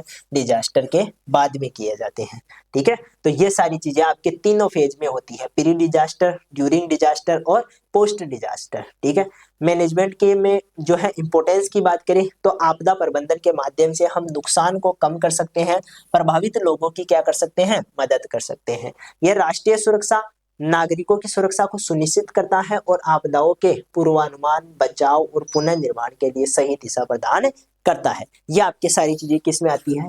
डिजास्टर मैनेजमेंट में आती है। ठीक है, डिजास्टर मैनेजमेंट का प्रत्येक सरकार का, केंद्र सरकार का जो है एक फ्रेमवर्क होता है। ठीक है, कैसे काम करना है, कभी भी कोई प्रॉब्लम आए तो कैसे मिलजुल के काम कर सकते हैं, जो आपदा है उसको कम कर सकते हैं, इसके लिए उनका एक फ्रेमवर्क तैयार रहता है। ठीक है, ये बातें आपको ध्यान रखनी है। Types of natural resource, their conservation effort by Indian government. अब बात करते हैं कि हमारे पास कौन कौन से नेचुरल रिसोर्स हैं, उनकी बात करते हैं, और गवर्नमेंट उनको बचाने के लिए क्या कर रही है। ठीक है, गवर्नमेंट के क्या क्या लॉज हैं जो उनको बचाने के लिए लागू किए गए हैं, उन सब पे हम चर्चा करेंगे। ठीक है, स्टार्ट करते हैं टाइप्स ऑफ नेचुरल रिसोर्स का। तो सबसे पहले जो है एनर्जी के रिसोर्स की बात कर लेते हैं, जैसे कि रिन्यूएबल, इनको हम पहले ही पढ़ चुके हैं। रिन्यूएबल यानी कि ऐसे जिनको दोबारा बना सकते हैं, सूर्य की रोशनी हो गई, जल हो गई, पवन हो गई, बायोगैस हो गई, भूतापीय ऊर्जा हो गई, इनको हम दोबारा से बना सकते हैं। नॉन रिन्यूएबल, इसको भी हम पहले डिस्कस कर चुके हैं। इसमें वो सारी चीजें आती है जो कि जरूरी होती है, किसके लिए? जो कि आपके कोयला, पेट्रोलियम, खनिज पदार्थ जिनको हम दोबारा नहीं बना सकते। ठीक है, वो इसमें आ गई नॉन रिन्यूएबल में। इसके बाद में आ जाता है, देखो रिसोर्स में आप दो तीन चीजें और ऐड कर सकते हो। ठीक है, क्या कर सकते हो? क्योंकि नेचुरल रिसोर्स है, अब नेचुरल रिसोर्स में एक फूड रिसोर्स भी आते हैं। ठीक है, क्या आते हैं? फूड रिसोर्स भी आते हैं। इसके अलावा आपके हम कह सकते हैं कि फॉरेस्ट रिसोर्स भी आते हैं। क्या आते हैं? फॉरेस्ट रिसोर्स भी इसी में आते हैं, तो उसको भी आप शामिल कर सकते हो। इसके अलावा एक हेडिंग आप बना के आ सकते हो अपने, जो हम ये कहते हैं कि ये जो माइनिंग वाली चीजें होती है, ठीक है, मिनरल रिसोर्स। ठीक है, क्या बोलते हैं इनको? Mineral resource. तो ये भी आपके इसी में शामिल होते हैं, सारे रिसोर्स के टाइप ही है। ठीक है भाई, ये तो एनर्जी के रिसोर्स हो गए ये दोनों। तो इसके अलावा फूड रिसोर्स भी होते हैं, जैसे अनाज हो गया, ठीक है, फल फ्रूट हो गए, ये सारे फूड रिसोर्स में आते हैं। मिनरल में आपके सोना चांदी हो गया, लोहा हो गया, ये जो एक्स होते हैं निकाले जाते हैं मिट्टी से, वो हो गए। फॉरेस्ट रिसोर्स में आपके पूरे जंगल हो गए, ये आपके फॉरेस्ट रिसोर्स में आते हैं। ठीक है, तो इस प्रकार से आप इनको भी ऐड कर सकते हो, उनमें क्या क्या आता है, ये सारी बातें आपकी पड़ी हुई है, आप वहां पर लिख सकते हो। अब बात करते हैं सरकार द्वारा क्या प्रयास किए जा रहे हैं। ठीक है, तो सबसे पहले तो सरकार ने नेशनल फॉरेस्ट जो पॉलिसी है वो लेकर आए हैं। ठीक है, इसके तहत वो क्या कहते हैं कि कभी भी जो है देश में 33% से कम क्या नहीं होने चाहिए? फॉरेस्ट नहीं होने चाहिए। ठीक है, हालांकि अभी इतने नहीं है हमारा, लेकिन ये होना चाहिए, ये लक्ष्य है हमारा कि 33% क्या होना चाहिए? फॉरेस्ट एरिया होना चाहिए हमारे देश में। ठीक है, पहली बात। दूसरी बात, वनों के विकास के लिए, संरक्षण के लिए स्थायी प्रयास किए जाने चाहिए। ठीक है, सरकार ने वनों संरक्षण के लिए कई कार्यक्रम, जैसे ग्रीन इंडिया मिशन, हरा भारत मिशन, ठीक है, इसके अलावा जॉइंट फॉरेस्ट मैनेजमेंट, ये सारे सरकार के प्रयास है। ठीक है, इसके अलावा वाइल्ड लाइफ प्रोटेक्शन एक्ट, यानी कि जंगली जीवों को बचाने के लिए 1972 में एक एक्ट लाया गया। इसमें आप शिकार नहीं कर सकते। ठीक है, इसमें क्या कहते हैं कि जंगली जीवों का आप शिकार नहीं कर सकते, उन पर प्रतिबंध लगा दिया गया है। ठीक है, ये आपके इसमें आ जाता है। National action plan on climate change, इसके अलावा क्लाइमेट चेंज का भी विरोध करते हैं। ठीक है, एनर्जी कंजर्वेशन एक्ट 2001 आया हुआ है। इसमें आप क्या करते हो? तो अधिनियम ऊर्जा के उपयोग में सुरक्षा सुधार करने और ऊर्जा के नवीकरण स्रोतों का अधिकतम उपयोग करने के लिए क्या करते हैं? आपको मोटिवेट करते हैं। सरकार कहती है कि ज्यादा से ज्यादा आप ऐसे संसाधनों का यूज करो जिनको हम बार बार यूज कर सकते हैं, जो नवीकरणीय ऊर्जा के संसाधन है उनका ज्यादा इस्तेमाल किया जाना चाहिए। ठीक है, ये सारी चीजें आपके सरकार द्वारा किए जाने वाले प्रयास में आती है।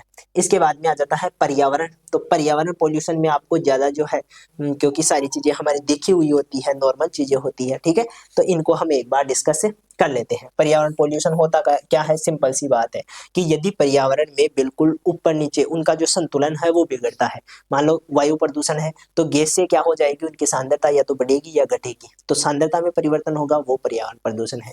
जल की क्वालिटी खराब होगी, वो जल प्रदूषण है। मिट्टी खराब हो रही है, वो आपके मृदा प्रदूषण है। ठीक है, तो ये क्या होते हैं, प्रदूषण होते हैं। कोई भी उनमें बदलाव हो रहा है प्राकृतिक स्थिति से तो वो पर्यावरण प्रदूषण में ही आता है। दूसरा है टाइप्स ऑफ एनवायरमेंटल पोल्यूशन। तो पहला आ गया एयर पोल्यूशन। एयर पोल्यूशन में आपके कार्बन डाइऑक्साइड की मात्रा बढ़ रही है, जो SO2 है उसकी मात्रा बढ़ रही है, ठीक है, नाइट्रस ऑक्साइड, नाइट्रोजन ऑक्साइड है उसकी मात्रा बढ़ रही है, तो ये सारे किस में आ जाएंगे, एयर पोल्यूशन में आ जाएंगे। इसके बाद में वाटर पोल्यूशन। वाटर में क्या हो रहा है, आपके कई प्रकार की चीजें ऐड हो रही है, कार्बनिक पदार्थ ज्यादा ऐड हो रहे हैं, जिसकी वजह से पानी में कई प्रकार के केमिकल बह बह कर जा रहे हैं। ठीक है, खेतों में हम केमिकल डालते हैं, वो पानी के साथ बहकर कहाँ जाते हैं, नदियों में जाते हैं, नदियां खराब हो जाती है, तालाब खराब हो जाते हैं। ठीक है, तो ये आपके किस में आते हैं, वाटर पोल्यूशन में आते हैं। इसके बाद में आ जाता है सोइल पोल्यूशन। सोइल पोल्यूशन कैसे हो रहा है, तो हम सब जानते हैं कि लगातार हम क्या कर रहे हैं, ऐसे पदार्थों का इस्तेमाल कर रहे हैं जो कि मिट्टी के लिए हानिकारक होते हैं और उनका लिमिट से ज्यादा उपयोग कर रहे हैं। ठीक है, जो उर्वरक है, जो आपके केमिकल है, इनका हम जो है ज्यादा अति इस्तेमाल कर रहे हैं। ठीक है, जितना दिया जाना चाहिए उससे ज्यादा इस्तेमाल कर रहे हैं। इसकी वजह से मिट्टी क्या हो रही है, खराब हो रही है, उसकी जो है उत्पादन शक्ति कम हो रही है। नॉइस पोल्यूशन, लगातार कई चीजें जैसे हॉर्न हो गए, कारखानों का शोर हो गया, ठीक है, इसके अलावा जो है आपके हवाई जहाज होते हैं उनसे निकलने वाली जो तेज हवाई है, वो ध्वनियां है, ये सब क्या है, प्रदूषण का ही कारण है। ठीक है, तो नॉइस पोल्यूशन इसमें आ जाता है। थर्मल पोल्यूशन यानी कि आपका जो आजकल हम तापीय प्रदूषण कर रहे हैं, ठीक है, जैसे कि आपकी औद्योगिक इकाइयां हो गई, बिजली के जो यंत्र है, यहाँ से जो है आपके गर्म इफेक्ट बाहर आता है। ठीक है, टेम्परेचर बढ़ाने का काम करते हैं।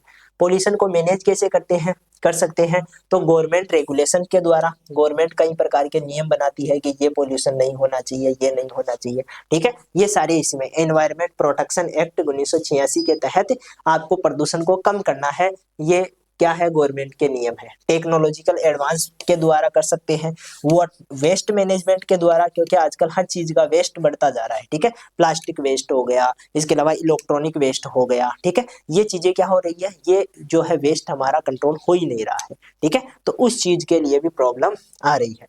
पब्लिक अवेयरनेस की बात करें तो लोगों को जागरूक करना, इसमें भी एक इम्पोर्टेंट चीज होती है। इसके बाद में आ जाता है आपका ecology and ecosystem, definition, concept and type. ठीक है, पहले बात कर लेते हैं इकोलॉजी क्या होती है, बाद में बात करेंगे इकोसिस्टम क्या होता है, दोनों की चर्चा हम करेंगे। ठीक है, इकोलॉजी क्या है, तो बेसिक से साइंस की एक जो है आपके, हम कह सकते हैं कि एक ब्रांच है।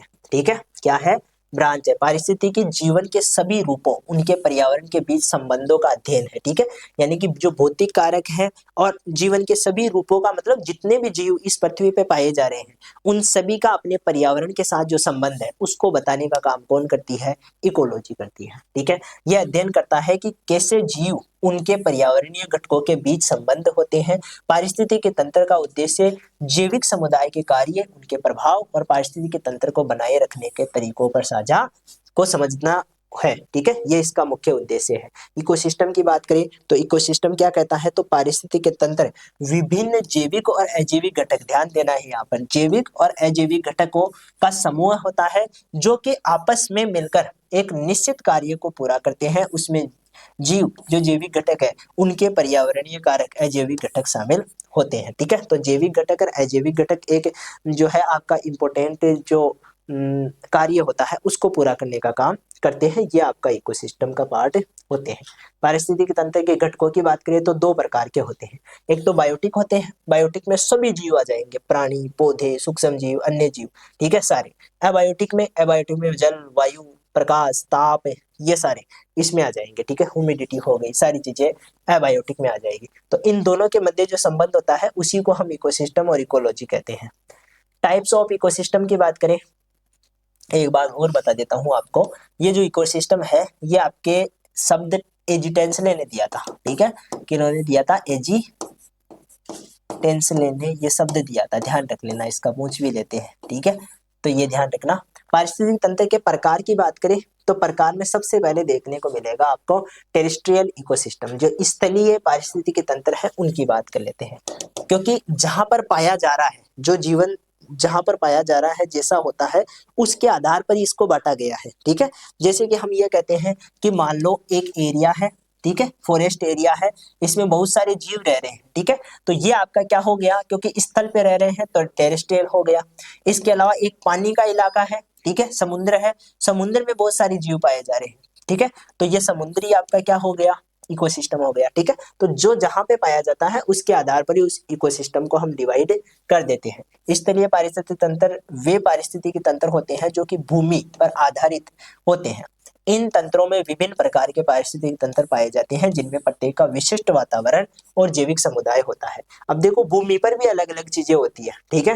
भूमि पर भी क्या होता है, फॉरेस्ट एरिया में पाया जाने वाला इकोसिस्टम फॉरेस्ट इकोसिस्टम हो गया, ग्रासलैंड एरिया है वहां पर पाया जाने वाला सिस्टम ग्रासलैंड हो गया, ठीक है। डेजर्ट एरिया जैसे कि हमारा मरुस्थल है, तो मरुस्थल में अलग जीव होते हैं, वहां पर अलग पेड़ पौधे होते हैं, वहां का क्लाइमेट अलग होता है, तो वो एक अलग इकोसिस्टम हो गया।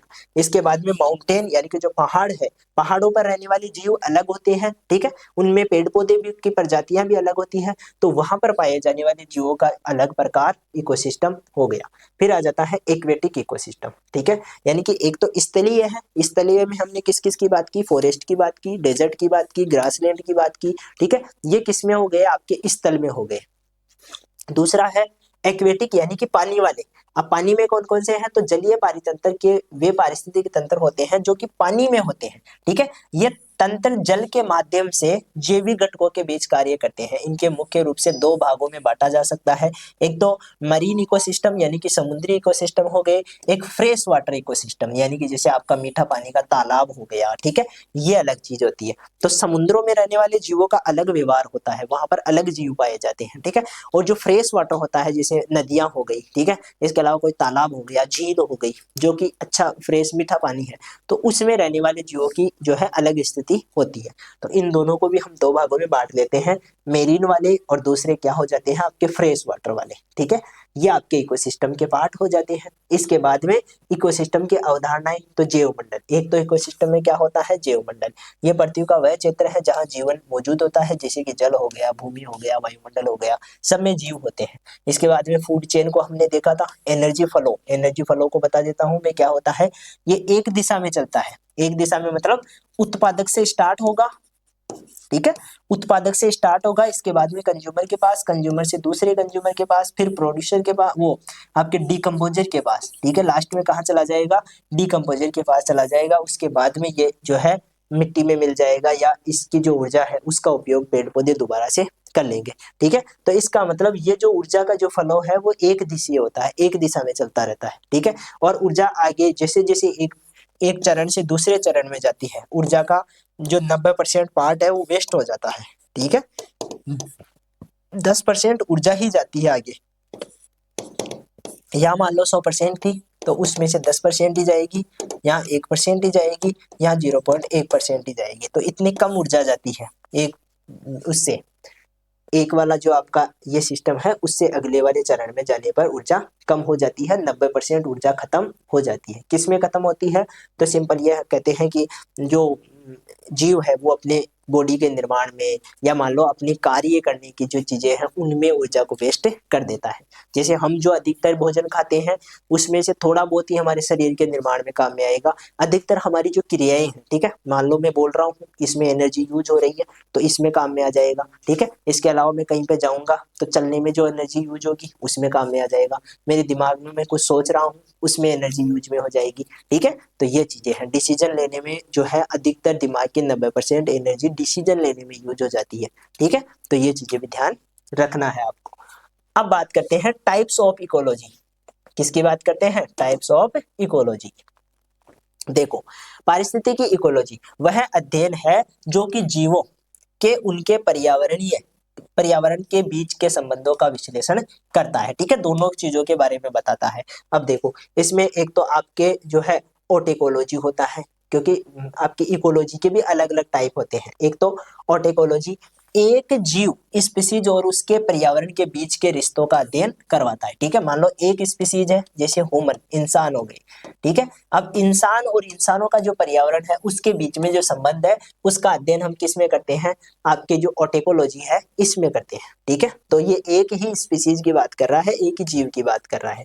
तो एकल प्रजाति के अस्तित्व, विकास, अनुकूलन पर ध्यान केंद्रित करता है। ठीक है, इसके अंतर्गत जैविक अजैविक घटक जैसे कि जलवायु, मृदा सभी शामिल होते हैं जो किसी विशेष प्रजाति के जीवन को प्रभावित करते हैं। ठीक है, पानी में रहने वाले जानवर जैसे कि मछली का अध्ययन करना है, तो जिनका पर्यावरण, जल और उनके अनुकूलन, प्रजनन, विकास के बारे में जानकारी प्राप्त करना है। तो यहाँ पर एग्जाम्पल किसका लिया है, मछलियों का। ठीक है, तो मछलियां एक जीव हो गई, तो उनका जब अध्ययन करना होता है तो एक स्पीसीज के आधार पर ही करते हैं, उनके पर्यावरण के साथ कैसे रिश्ते हैं। ठीक है, जो ऑक्सीजन है उसके साथ कैसे रिश्ते हैं, पानी के साथ कैसे रिश्ते हैं। ठीक है, इनका विकास कैसे हो रहा है, जनन कैसे हो रहा है, वो सारी चीजें इसमें देखी जाती है। दूसरी आ जाता है आपके जो है सिनोकोलॉजी। इसमें क्या होता है, तो सिनेकोलॉजी में समूह के अध्ययन से संबंधित है। ठीक है, यानी कि एक से ज्यादा स्पीसीज का एक साथ अध्ययन करेंगे, जिसमें एक साथ रहने वाली विभिन्न प्रजातियां और उनके पर्यावरण के बीच के रिश्तों का अध्ययन किया जाता है।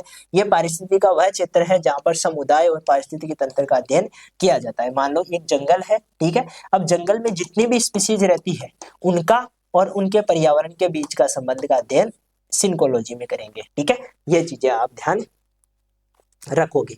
इसके बाद में आ गया पॉपुलेशन इकोलॉजी। पॉपुलेशन इकोलॉजी में क्या होता है, तो जनसंख्या पारिस्थितिकी में एक ही प्रजाति के व्यक्तियों के समूह है और उनके पर्यावरण के साथ संबंध का अध्ययन किया जाता है। ठीक है, प्रजाति एक ही होती है और उसके जितने भी समूह हैं, ठीक है, उसकी जितनी भी पॉपुलेशन है उसका अध्ययन किसमें किया जाता है, पॉपुलेशन इकोलॉजी में किया जाता है। ठीक है, जनसंख्या वृद्धि, मृत्यु दर, बचने की दर, ये सारी इसमें अध्ययन किया जाएगा। जैसे मान लो इंसान है, तो इंसान जो है कितने जन्म ले रहे हैं, कितनों की जो है मृत्यु हो रही है, वो सारी चीजें हम इसी में देखते हैं। कम्युनिटी में जो है पूरी कम्युनिटी, समुदाय का एक साथ करते हैं, तो समुदाय पारिस्थितिक तंत्र उस अध्ययन से संबंधित है जो विभिन्न प्रजातियों, समूह है और उनके पर्यावरण घटकों के बीच के रिश्तों का विश्लेषण करवाता है। ठीक है, तो यहाँ पर एक क्या आ गया, पूरा समुदाय आ गया, पूरी कम्युनिटी आ गई, उसका अध्ययन करते हैं, तो वो इकोलॉजी आपकी कम्युनिटी इकोलॉजी हो गई। ठीक है, जंगल में विभिन्न प्रकार के पेड़ पौधे, जानवर, कीड़े एक साथ रहते हैं, ये पारिस्थितिक तंत्र कैसे काम करते हैं इसका अध्ययन इसमें किया जाता है। ठीक है, इसके बाद में आ जाता है इकोलॉजिकल बैलेंस, जो है एक डेफिनेशन के तौर पे भी पूछते हैं। ठीक है, और इसमें आपके कमेंट भी करवा सकते हैं। तो पारिस्थितिक तंत्र के अंदर जैविक और अजैविक घटकों के बीच संतुलन बनाए रखना जरूरी होता है ताकि पर्यावरण और जीवों का अस्तित्व सुनिश्चित किया जा सके। ठीक है, कह रहा हूं ना मैं, एक भी चीज ज्यादा बढ़ जाए, ठीक है, तो दूसरी चीज को वो दबाने की सोचती है। आ गई बात समझ में, ये प्रकृति का नियम है।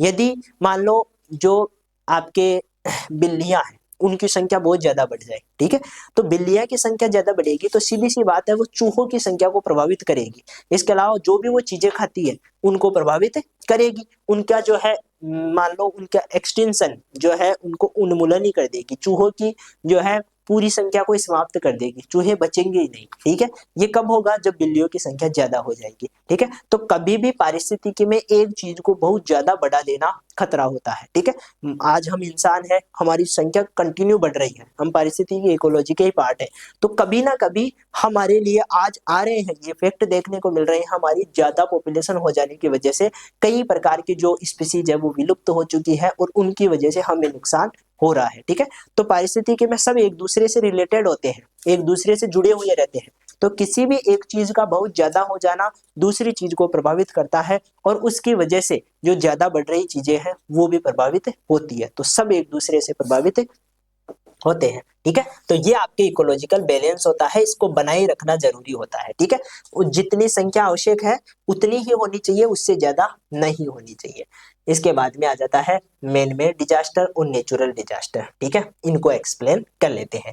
मैन मेड का मतलब क्या होता है, इंसानों द्वारा खुद तैयार किए गए डिजास्टर, यानी कि ऐसी चीजें जो इंसानों ने खुद बनाई है और आज उन्हीं के लिए वो एक आफत की चीज बन चुकी है। ठीक है, दूसरी तरफ जो प्राकृतिक है, जैसे भूकंप हो गया, इसके अलावा जो है तूफान आ जाते हैं, ठीक है, ये प्राकृतिक है, ये इंसानों द्वारा जो है प्रभावित नहीं होते हैं, हालांकि इनडायरेक्ट रूप से यही प्रभावित होते हैं, ठीक है, कहीं ना कहीं जो है इंसान इनसे रिलेटेड होते हैं, लेकिन उतने ज्यादा हम ये कह सकते हैं कि उतने ज्यादा प्रभावित नहीं होते हैं, ठीक है, लेकिन प्रकृति द्वारा ये तैयार किए जाते हैं, प्रकृति इनको जो है प्रकृति बनाती है, ठीक है। अब बात करते हैं सबसे पहले मेन मेड डिजास्टर की, ठीक है। मानव निर्मित आपदाएं वे होती है जो मानव गतिविधियों के कारण उत्पन्न होती है। ये घटनाएं स्वाभाविक नहीं होती है, इनमें होने वाली हानि को नियंत्रित किया जा सकता है, ठीक है। जैसे कि आपके जो चेरनोबिल न्यूक्लियर डिजास्टर है, इसके बारे में आप जानते होंगे, ठीक है।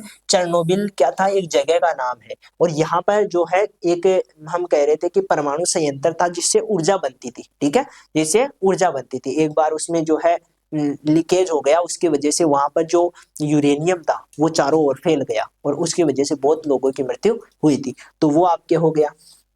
इसके अलावा हम कहते हैं भोपाल गैस त्रासदी, ठीक है, भोपाल में गैस लीकेज हो गई, उसकी वजह से लोगों को बहुत ज्यादा नुकसान हुआ, लोग मारे गए, ठीक है। तो ये क्या होते हैं, ये मेन मेड डिजास्टर के एग्जांपल है, बहुत सारे हैं, आप कोई भी करके आ सकते हो। तेल रिसाव, मान लो समुद्रों में तेल आ रहा है, ठीक है, और वो समुद्रों में जो तेल है वो फैल गया, ठीक है, जो आपका जहाज था वो डूब गया और पानी में ऊपर तेल फैल गया चारों ओर, तो उसकी वजह से वहां रहने वाले जीवों को नुकसान हो जाता है। इंडस्ट्रियल एक्सीडेंट, कोई भी इंडस्ट्री का एक्सीडेंट हो जाना, ठीक है, जैसे कि रासायनिक गैस रिसाव हो गया, ठीक है। इसके अलावा जो है एरोप्लेन गिर जाना, कहीं पे एरोप्लेन का अटैक होते रहते हैं, कहीं पे ट्रेन आपकी कहीं पे गिर जाती है, ठीक है, जो है पटरी से उतर जाती है, उसकी वजह से हानियां हो जाती है, तो ये मेन मेड डिजास्टर में ही आते हैं। इसके बाद में बात करते हैं नेचुरल डिजास्टर। तो नेचुरल डिजास्टर में आपके जो है भूकंप हो गया, बाढ़ हो गया, ये सब आते हैं, ठीक है, ये बार बार आते रहते हैं और प्रकृति द्वारा ज्यादा कंट्रोल होते हैं, ठीक है। ये आपके दोनों हो गए। मैन मेड डिजास्टर को हम और अच्छे से देख सकते हैं, ठीक है, मैन मेड डिजास्टर को क्या कर सकते हैं और अच्छे से हम देख सकते हैं। जैसे कि सबसे पहले बात करते हैं आपके मैन मेड डिजास्टर में औद्योगिक दुर्घटनाएं, ठीक है, एक एग्जांपल क्या लेते हैं, औद्योगिक दुर्घटनाएं, जैसे कि इसका उदाहरण दे रखा है भोपाल गैस त्रासदी 1984, 2 दिसंबर से 3 दिसंबर, क्योंकि रात के टाइम पे हुई थी, तो कुछ बुक्स कहती है कि लगभग 11-12 बजे ही रिसाव हो चुका था, तो 2 दिसंबर लिखते हैं, कुछ कहते हैं कि 12 बजे के बाद में जो गैस का रिसाव है वो हुआ था, तो 3 दिसंबर लिखते हैं। बाकी 2 से लेकर 3 दिसंबर के बीच में जो है ये आपके गैस त्रासदी हुई थी, काफी लोग इसमें मारे गए थे।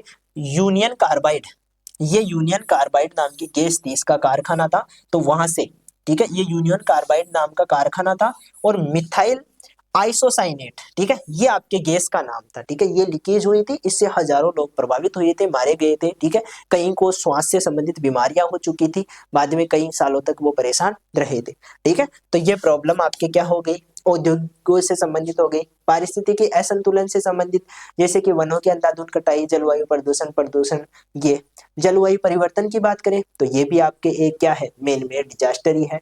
नाभिकीय आपदाएं हो गई, ठीक है, जैसे कि चेरनोबिल की हमने बात कर ली, यहाँ से रेडिएशन के कारण लाखों लोग प्रभावित हुए थे। युद्ध और आतंकवाद, ठीक है, जो आपके आतंकवाद की वजह से जो प्रॉब्लम्स होती है, ठीक है, और दो देशों के बीच में जो युद्ध हो जाते हैं उनकी वजह से जो लोग मारे जाते हैं, वो आपके किस में आ जाता है, मेन मेड डिजास्टर में ही आते हैं, ठीक है। अभी युद्ध चल रहा है, कहाँ कहाँ चल रहा है, हम कहते हैं कि एक तो यूक्रेन और रसिया के बीच में युद्ध चल रहा है, ठीक है, एक दूसरी तरफ हम ये कहते हैं कि जो आपके ये है इजराइल है और गाजा है, उनके बीच में चल रहा है, ठीक है। तो कई जगह युद्ध होते रहते हैं, और अभी लेटेस्ट आपके जो है ये पाकिस्तान और अफगानिस्तान के बीच में भी युद्ध की संभावना बन रही है। तो इनकी वजह से जो हानियां होती है, क्योंकि युद्ध तो दो देश लड़ रहे होते हैं, दो देश की सेनाएं लड़ रही होती है, लेकिन प्रॉब्लम वहां के सामान्य लोगों को ज्यादा होती है, ठीक है, क्योंकि वहां के जो लोग, उनको मान लो घर से भागना पड़ता है या उनकी वजह से कोई नुकसान होता है, तो वो सामान्य लोगों को ज्यादा उठाना पड़ता है, ठीक है। तो ये चीजें हैं। नेचुरल डिजास्टर की बात करें तो नेचुरल में आपके भूकंप हो गया, सुनामी हो गई, बाढ़ हो गया, सूखा हो गया, ज्वालामुखी विस्फोट हो गए, तूफान हो गए, ये सब नेचुरल डिजास्टर में आते हैं, ठीक है। इनके जो है यदि हम दोनों में अंतर देखना चाहे तो सिंपल सी बात है, मानव द्वारा निर्मित होंगे, ठीक है, प्राकृतिक घटनाओं के कारण होता है। इसके अलावा औद्योगिक दुर्घटनाएं, प्रदूषण, नाभिकीय, ये सब किसके उदाहरण है, मैन मेड के। भूकंप, सुनामी, ये किसके उदाहरण है, नेचुरल के। इसके कारण मानव की अव्यवस्था और अनियमित कार्य होते हैं, ठीक है, इससे क्या होगा, मानव की अव्यवस्था और अनियमित कार्य होते हैं इसके कारण, और इनके कारण प्रकृति के असामान्य घटनाएं घटित होती है।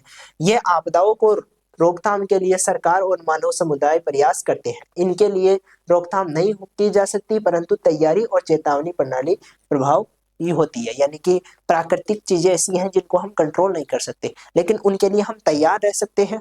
ठीक है, उनके उनसे बचने की कुछ तैयारी कर सकते हैं। ठीक है, और जो मेन मेड है उनको सरकार द्वारा, इंसानों द्वारा कंट्रोल किया जाता है। ठीक है, तो ये अंतर है, इनको आप बहुत अच्छे से ध्यान से पढ़ेंगे। ठीक है, यहाँ पर सारी चीजें जो है कंप्लीट हो जाती है। आपका जो environment study and disaster management है उसका पेपर यहाँ पे कंप्लीट होता है। ठीक है, ये सारी चीजें आपको पढ़ के जानी है, बहुत अच्छे से डिस्कस करना है। ठीक है, और यहीं से लगभग ऐसे मान के चलो कि 90% चीजें आपको यहीं से मिल जाएगी, कहीं पे भी दूसरी जगह जाने की जरूरत नहीं पड़ेगी।